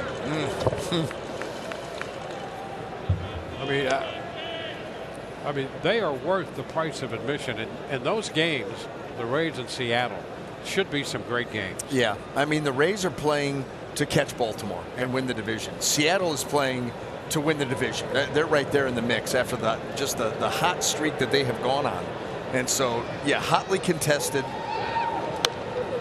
Late swing there to stay alive. Devers fouls it. Well, that gives you an idea that Julio Rodriguez, how about that? 35 runs batted in the last 25 games. I mean, there's hot and then there's that. Yep.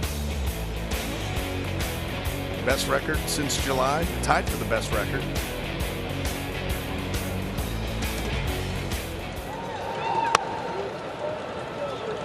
Two and two.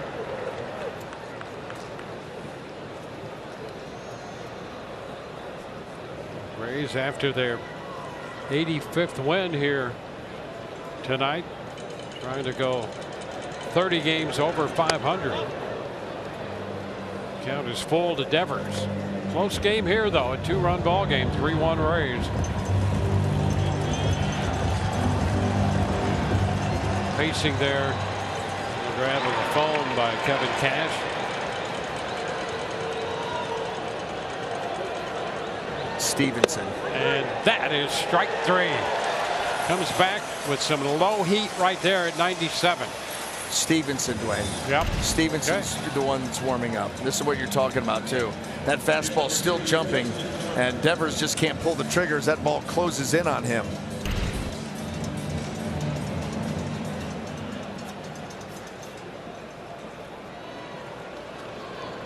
You know, he could cut down on that call, just drop a bomb.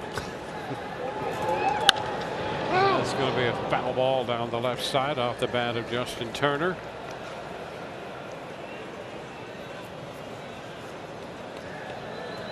Well, Glasnow with 12 strikeouts in this game. That equals his season's high this year. He had 12 against Kansas City on the 25th of June.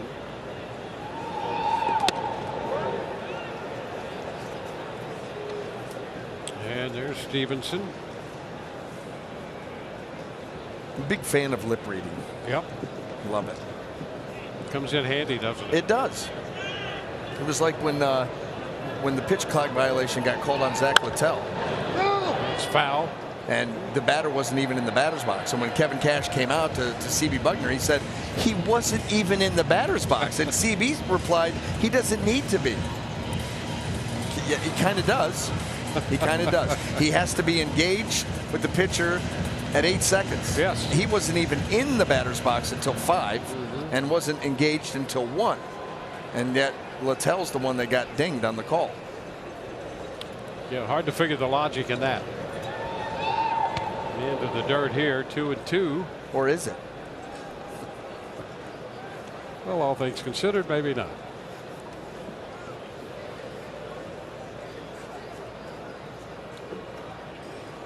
One out, bases empty in the 6th.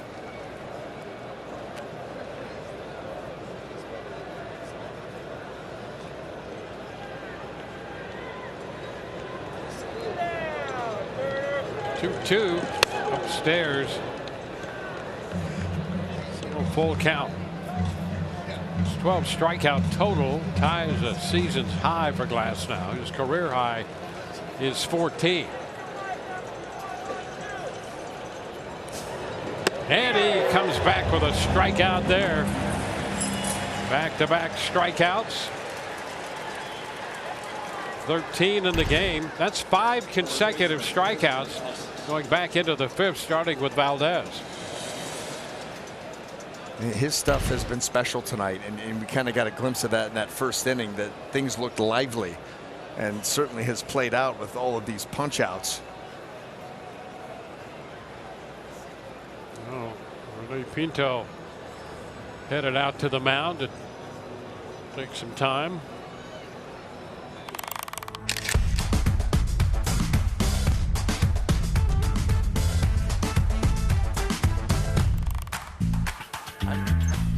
I'm telling my catcher right now, if you're out here stalling and Kevin Cash comes out to get me after this, you and I will have some words upstairs. I better finish this inning. Well, he has Tristan Casas coming up, the left-handed bat with nobody on and 2 outs, 98 pitches on the night, so we're getting close. We are. And that's why you know that they're kind of stalling there for Stevenson, but was it to bring him in here or let Tyler finish this inning? Going to get a chance. It's ball 1, skipping away. Well, did you see the look on his face when Pinto started to walk out there? Because I'm telling you, that's what he's thinking. If you're coming out here to stall and I get taken out of the game, there's going to be issues. The pitch is down. 2-0, so he's at 100 pitches right now.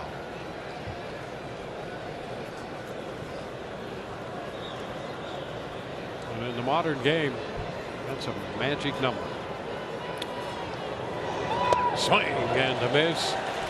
2-1. I had a catcher try to pull a stunt like that with me. I'm not going to name him, but I'll tell you, he started to come out and I pointed him right back.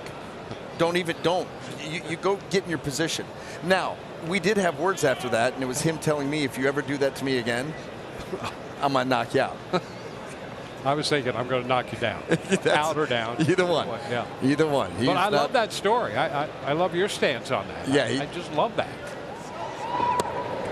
Now 2-2. He did not. It's in front of a stadium full of people, and you're just going, no, you go back where you belong. I think that, but both of you were right to do and say what you both did. That's great. 2-2.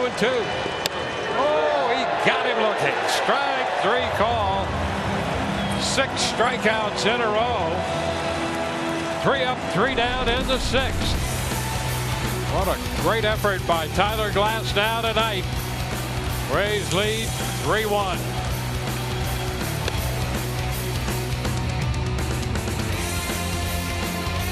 Rays have a 3-1 lead going into the bottom of the 6th inning, and I'll tell you, the way that played out in the top of the 6th, this is great. This is great, actually, on both parts, but I love Glasnow here. Yeah, well, he's looking around wondering why Pinto's coming out. He's not real happy that he's coming out and wondering why he was. Now, listen, in defense of Rene, he was told by the dugout to go out there and buy some time for Stevenson. Glasnow wants no part of it, and it's twofold. He wants to stay in the game and is wondering now if he's going to be able to stay in the game. That's one. Number 2, he's also struck out the last 5 hitters that he's faced, and pitchers are rhythmic. When you're in a good rhythm and you're striking guys out and things are working, you don't want anybody to disrupt it. That's what that was all about. Absolutely, and I love that situation right there, because you've got a guy on the mound. He's been competing all night. I mean, he's feeling great. Don't bother me. Leave him alone.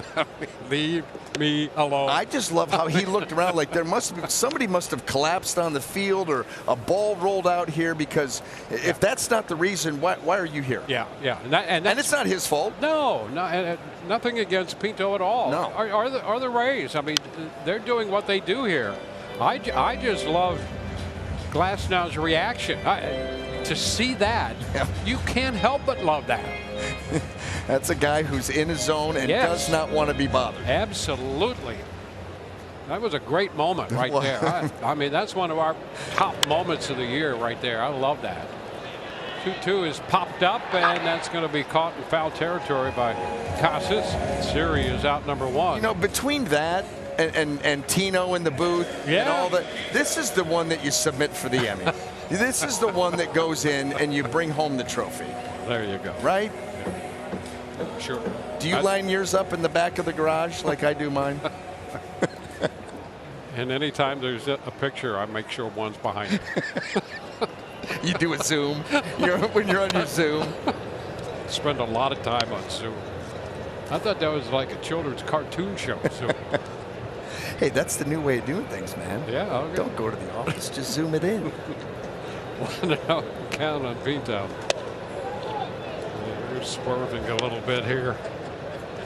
Center line and the shoulder line. Trying to keep it between the two. 2-0 the count here on Rene Pinto. It's fouled right back. By the way, I think we just blew the trophy. I was just going to say, I think that Emmy is not going to be going our way. Yeah, but it was fun doing it. Fun while it lasted. That's so funny. I was thinking the same exact thing. That's scary. That is kind of. Yeah. That ball driven toward right center field. Going to be in there for a base hit. Almost bounced over the head of Duvall. And Pinto is aboard with his first hit tonight. Well, the Rays get a base runner with 1 out in the bottom of the 6th inning. Yeah, that two-seam fastball was kind of running back middle in. Good job of staying inside of it. And I'll tell you, the ball gets over Duvall's head and Pinto's still running.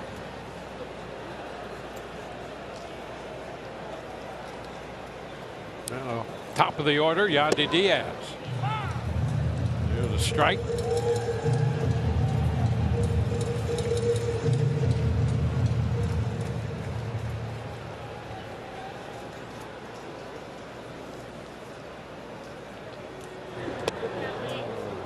Wave and a miss, trying to hold up halfway through. 2 strikes.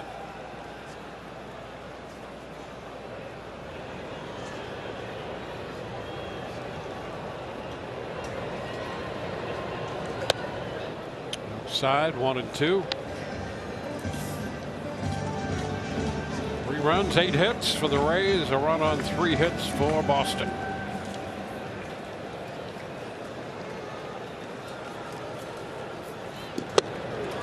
Yandy is out on strikes.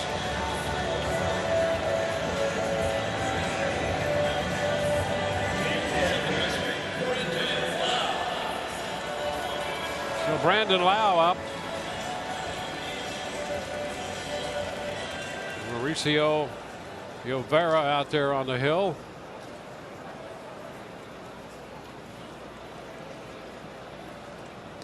And the pitch is skied into left. Yoshida is there and he makes the catch to retire the side. We're headed into the 7th. It's 3-1 Rays. And how fantastic was he? Early on, you could see that the stuff was special. The command, maybe even a little bit better. And on the night, 6 innings, the 3 hits, 1 earned run, 22 swings and misses, leading to this right here. 14 punch-outs. Struck out the side twice, 3 times. Boy, I'll tell you, he was somewhat locked in. StatCast 3D, powered by Google Cloud. Let's take a look where those strikeouts came from. He had everything working, and listen, they all had their moment in the sun. 4-seamer 6 times. There's that curveball playing that top-bottom game, and the slider 3 more. That ties a career high. What a night. Yeah, he stepped right up and continued what he has done for the Rays out there on the mound. A great effort tonight by Tyler Glasnow. Strikeouts in a single game.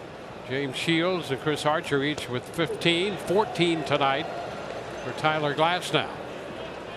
You see him down there too, just chewing on Shane Boss's ear. You know, talking pitching, mechanics. Great stuff.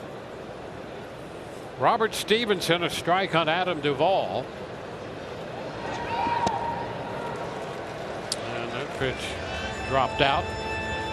0-2.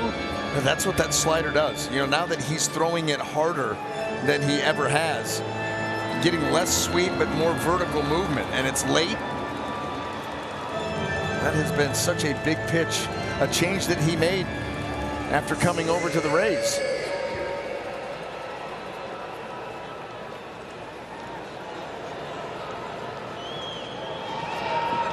And he picks up the strikeout there. Pinto down to Yandy to complete it. That's 7 consecutive strikeouts for Rays pitching against the Boston lineup. Just cannot hold up, realizing late that that ball was going to end up out of the zone, but it was too late.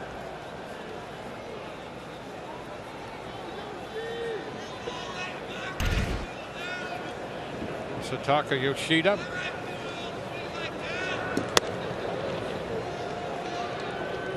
It's just missed. Pinto's body language, he kind of was waiting for that strike call, like, wait a minute.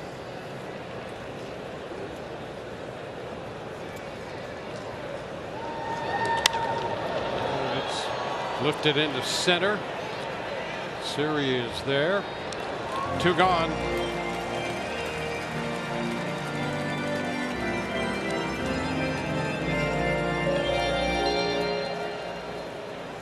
Here's Trevor Story.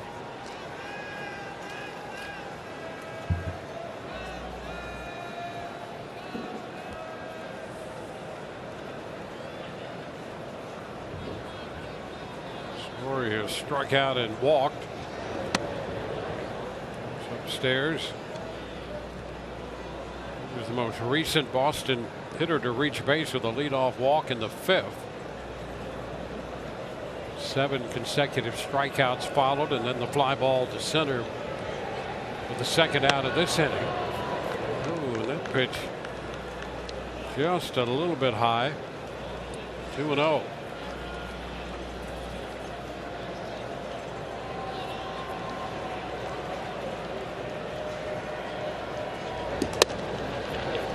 Strike 2 and 1.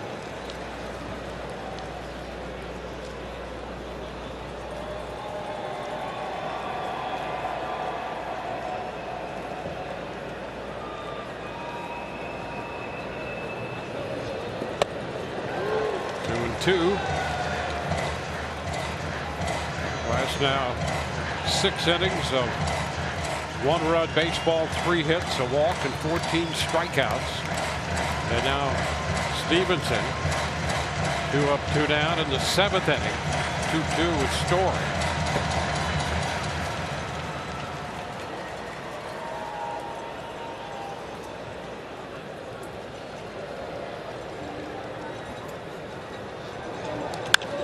And that pitch is popped up.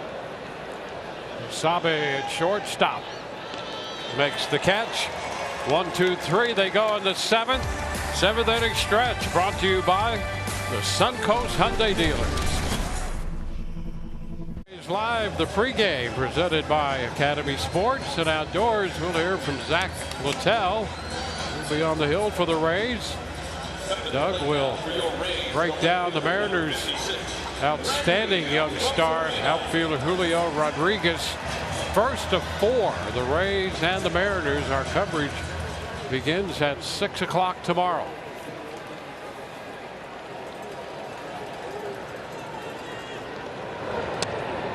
Randy Arozarena 1 for 3 on the night and takes a strike to begin the home half of inning 7.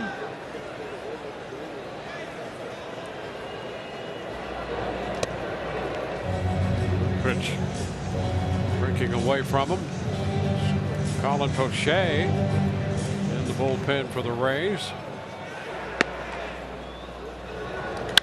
And a liner into left, closing, and that's Yoshida going down and reaching down at the same time to make the catch. That sinking line drive, and Yoshida grabbed it. Well, timing is everything, and when Yoshida decides to go down, he's got to close ground and then gets that glove right to the turf. That ball's sinking fast. What a play. Roll in the turf out there. One away. A little chopper foul by Ramirez.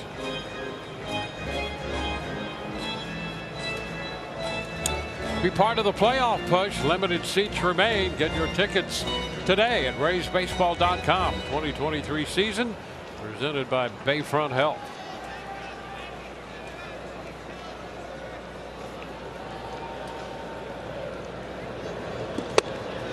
And now strike two. Ramirez with a couple strikeouts tonight, and then the RBI double in the 5th inning. Chopper down to Casas at first. Unassisted, 2 gone.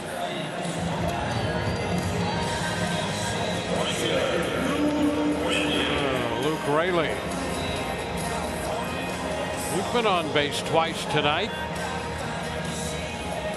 Single in the 2nd. He walked in the 5th in between a strikeout. All 3 of the runs for the Rays off the starter Nick Pivetta, who worked 4 2/3. Strike the count.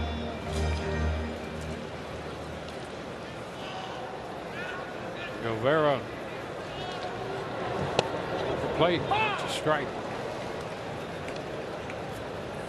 He's had a little issue with left-handed hitters this year. They've hit over 300 off him. Right-handers in the low 200s. And he's ahead of Raley. 1 ball, 2 strikes.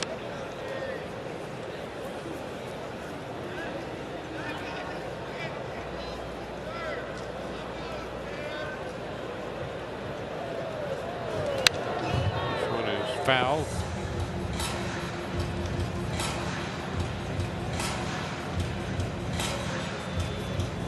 Well, Guevara, one of the pitchers who did not get into the game last night in the extra inning game, but he was up a lot in the bullpen. That shot back into right. Duvall is there toward the line to make the catch. And the Rays are up and down 1, 2, 3. We go to inning 8. 3-1 Rays. And here it is, Max Scherzer, Jose Abreu. I think he can be definitively spoken about as Mad Max at this point. Rangers, how about that? Top 3rd, all Astros once again. Boy, this Ranger team, that has been such an interesting watch. Yep. This free fall that they've been on, and I know he's going up against Justin Verlander, but you're expecting Max Scherzer. This is one of those games. Stop the bleeding and let's get something done, and obviously it's not happening. Well, here, Colin Poche is going to be the new pitcher for the Rays. 6 innings for Glasnow, 1 for Stevenson. And with the lefty in, we're going to go to the bench. Ref Snyder is going to pinch hit. And the first pitch, a 1-hopper to short and a 1-hop throw to first. Basabe to Diaz. Well, I love when guys, you have the confidence to be able to do that. That 1-hop throw right there was on purpose. Watch Basabe. He doesn't really even step into it. He's not going to try to airmail it, so just step and throw it short. Bounce it off that turf and give a nice ball for Diaz to handle right there.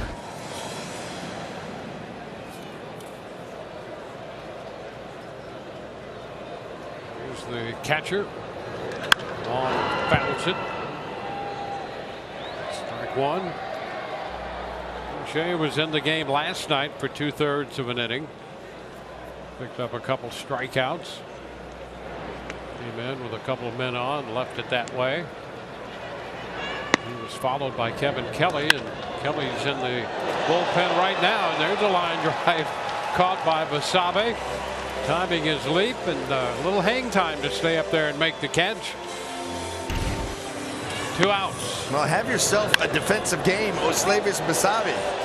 Huh? Rattling around in that glove.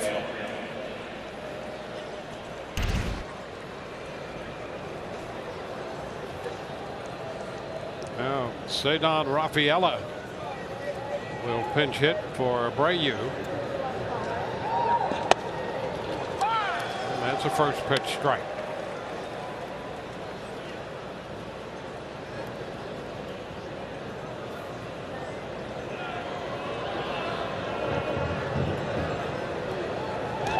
Rafaela lines this one toward the corner.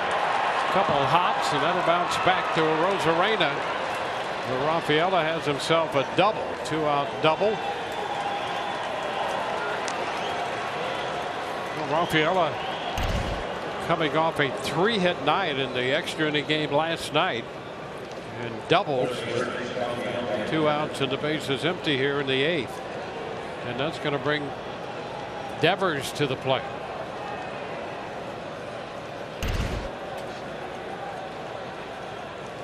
Devers has doubled, grounded out, and struck out. He takes a big cut right there, strike one.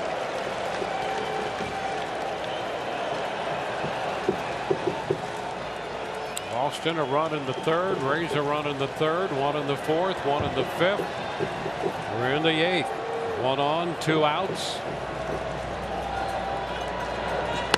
Devers, he tried to check, but he chased that pitch up. Confirmed by Larry Vanover down at 3rd.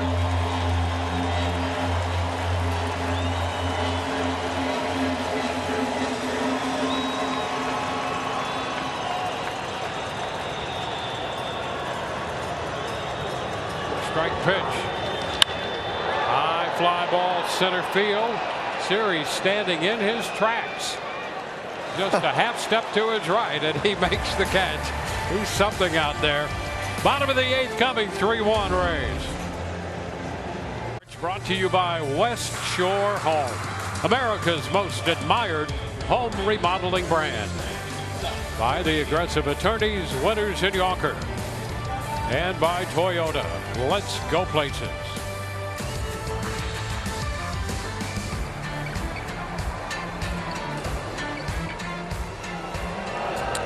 Bottom of inning 8. Isak Paredes will lead off. And he takes the first pitch for a ball.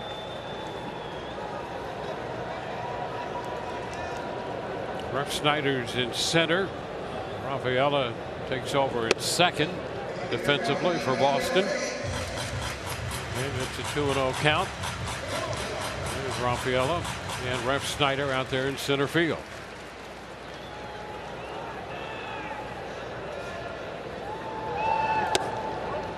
Off the plate. So 3 straight misses. Fairbanks up in the bullpen.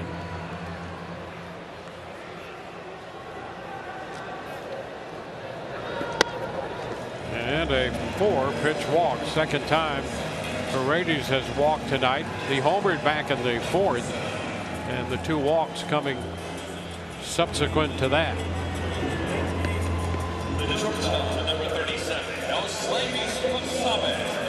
Look at Brandon Walter down there in the bullpen.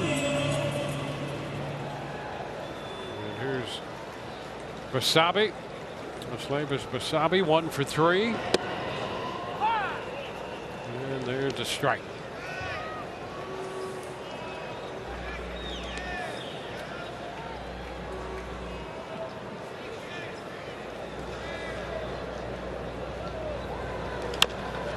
Chopped to 3rd.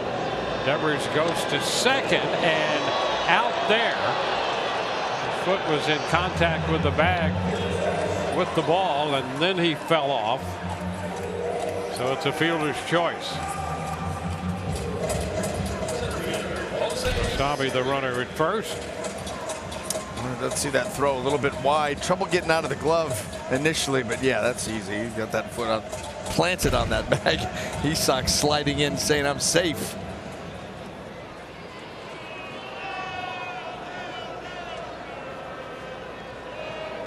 Jose Siri single in 3 trips. Been in a bit.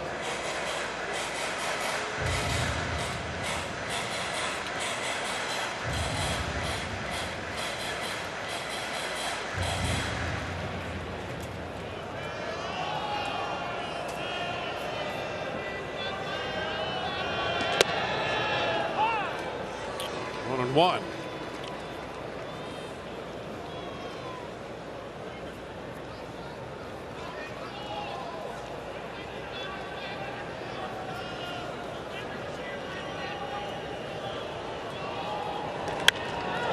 Old foul down that bullpen area.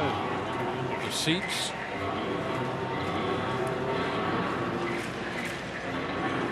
He's got all 3 of their runs off the starter Nick Pivetta.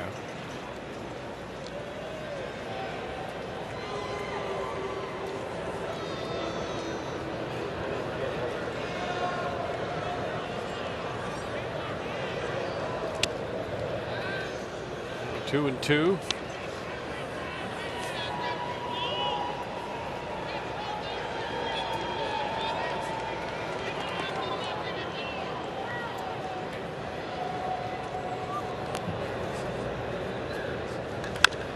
Foul ball again on the ground.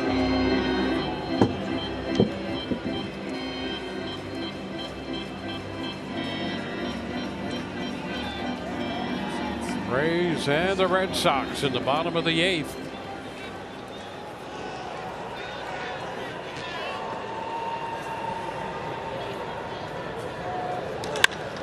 High fly ball toward right center. Duvall is over there from right. He makes the catch. And back to first goes Basabe. That will get the Rays catcher Rene Pinto to the plate.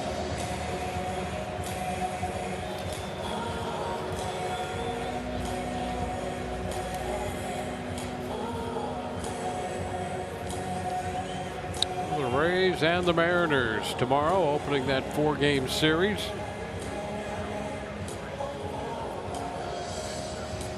Red Sox talk it over. Stay tuned for Rays Live, the post game presented by Advent Health. Rich and Doug will be along to direct us through the post game. We'll hear from Kevin Cash, interviews from the clubhouse, and they'll review Tyler Glasnow's 14 strikeout performance, tying a career high 14 strikeouts, 1-run baseball, 3 hits through 6 innings.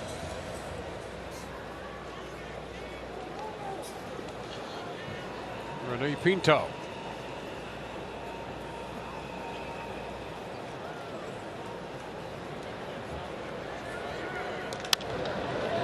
Lifts it into right center. Duvall is there waiting. Rays leave a man in the 8th, and we go to the 9th. Pete Fairbanks all set. It's 3-1 Tampa Bay.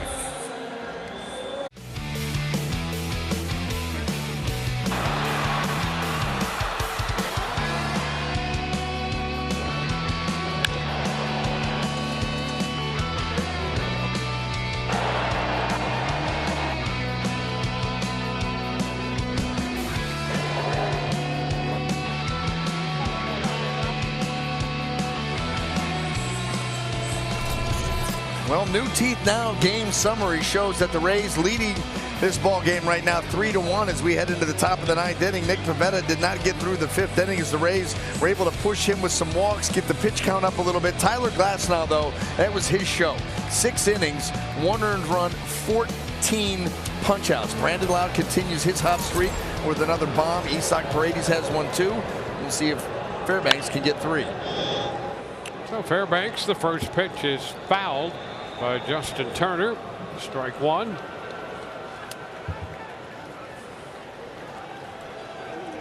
Fairbanks with 19 saves on the year. And a swing and miss, 100 up. Turner trying to catch up and could not. The Rays have used that fastball, the high octane, against Turner. And he goes right back up there with 99 up out of the zone. 1 ball, 2 strikes.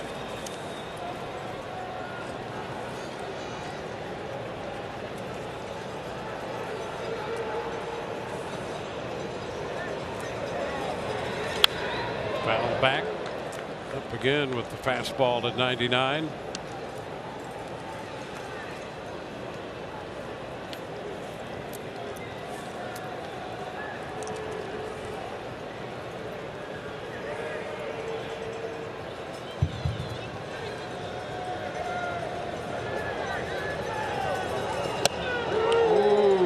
close. 100 just missing.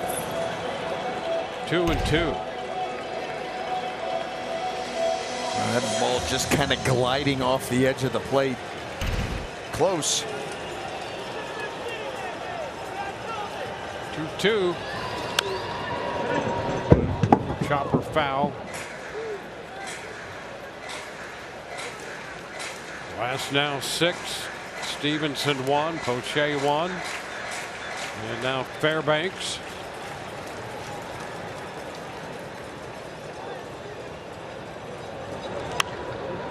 And it's fouled. 99 in.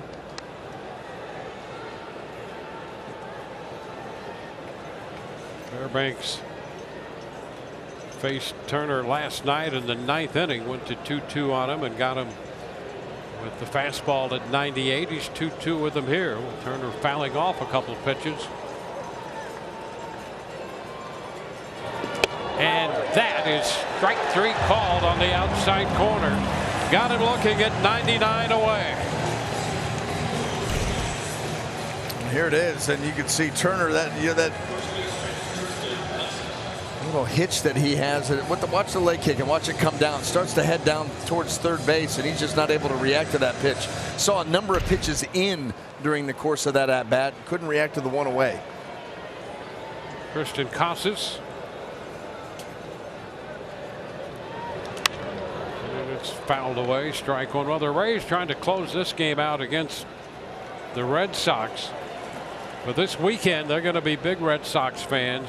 Boston has 7 more games left with the Baltimore Orioles, including 3 this weekend at Fenway Park. All right. Something to watch. Yes, sir. How many times you think we'll go there during the Mariners series with the big story? Oh, yes. That will be the center of the big story. Yes, it will. There's Trevor's story. Stories everywhere. And a strike, 1 and 2. He reached 100 on that pitch. Casas says, I'm going to take a break here. Yeah, I don't think he liked the velocity or even maybe the location.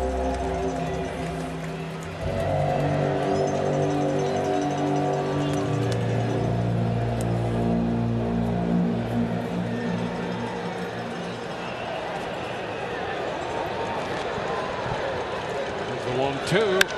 Ground ball, and it's going to be off the mid of Yandy Diaz into short right. Coming in to get it is Raley. And a shot off the bat. And there's a base hit.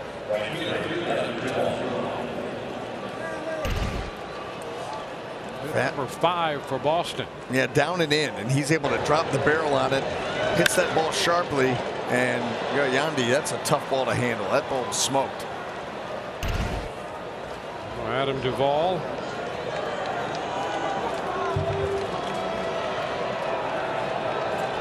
Ball 0 for 3. And he missed that one. 99 out over the plate. Yeah, but he's a more extreme version of Isaac Paredes, if you can believe that. Way higher in the pull percentage, way higher in the fly ball percentage. That's what he's looking to do here. Pull for power and try to tie this ball game up. And strike 2.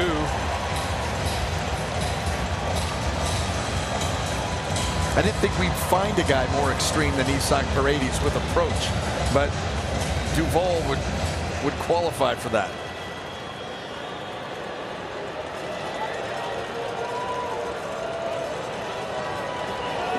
Oh, and he got him looking right there. 100. Duvall out on strikes for the 4th time in this game. 17 strikeouts for Rays pitching in this game. 100 at the knees. Just burying this pitch through the zone, and Rene Pinto just present that well to Mets. Masataka Yoshida. First pitch is a strike.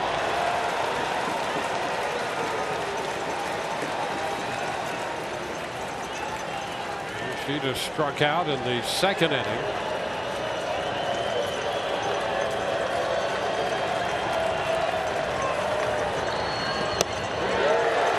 It's 0-2.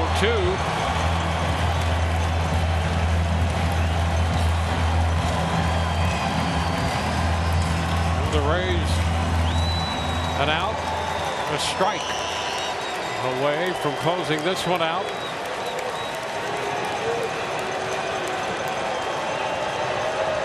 And a ground ball. Yandy with the toss to Fairbanks, and the Rays win it.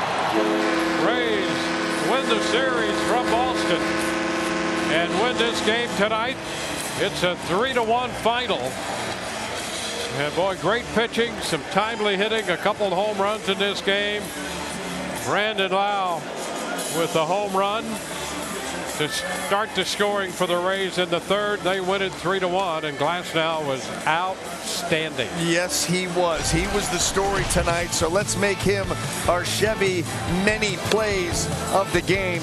14 punch-outs in 6 innings of work. That fastball jumping, the slider was good, the curveball was sharp, and he really had excellent command too, putting the ball both sides of the plate, up in the zone, down in the zone. He had it all covered here tonight. Gave up the 1 run, 1 walk, but more importantly, 14 punch-outs and a win. So 3-8-0 for the Rays, 9 left, 1-5-0, 4 left for the Red Sox. Tyler Glasnow now 8-5, 20th save for Fairbanks. Pivetta, the loser, took 2 hours and 32 minutes to play this game. And the Rays are winners. For Brian Anderson and the rest of our crew, Dwayne Stats, hope you've enjoyed the telecast. Rays Live, the postgame with Rich and Doug, comes your way next. See you tomorrow night.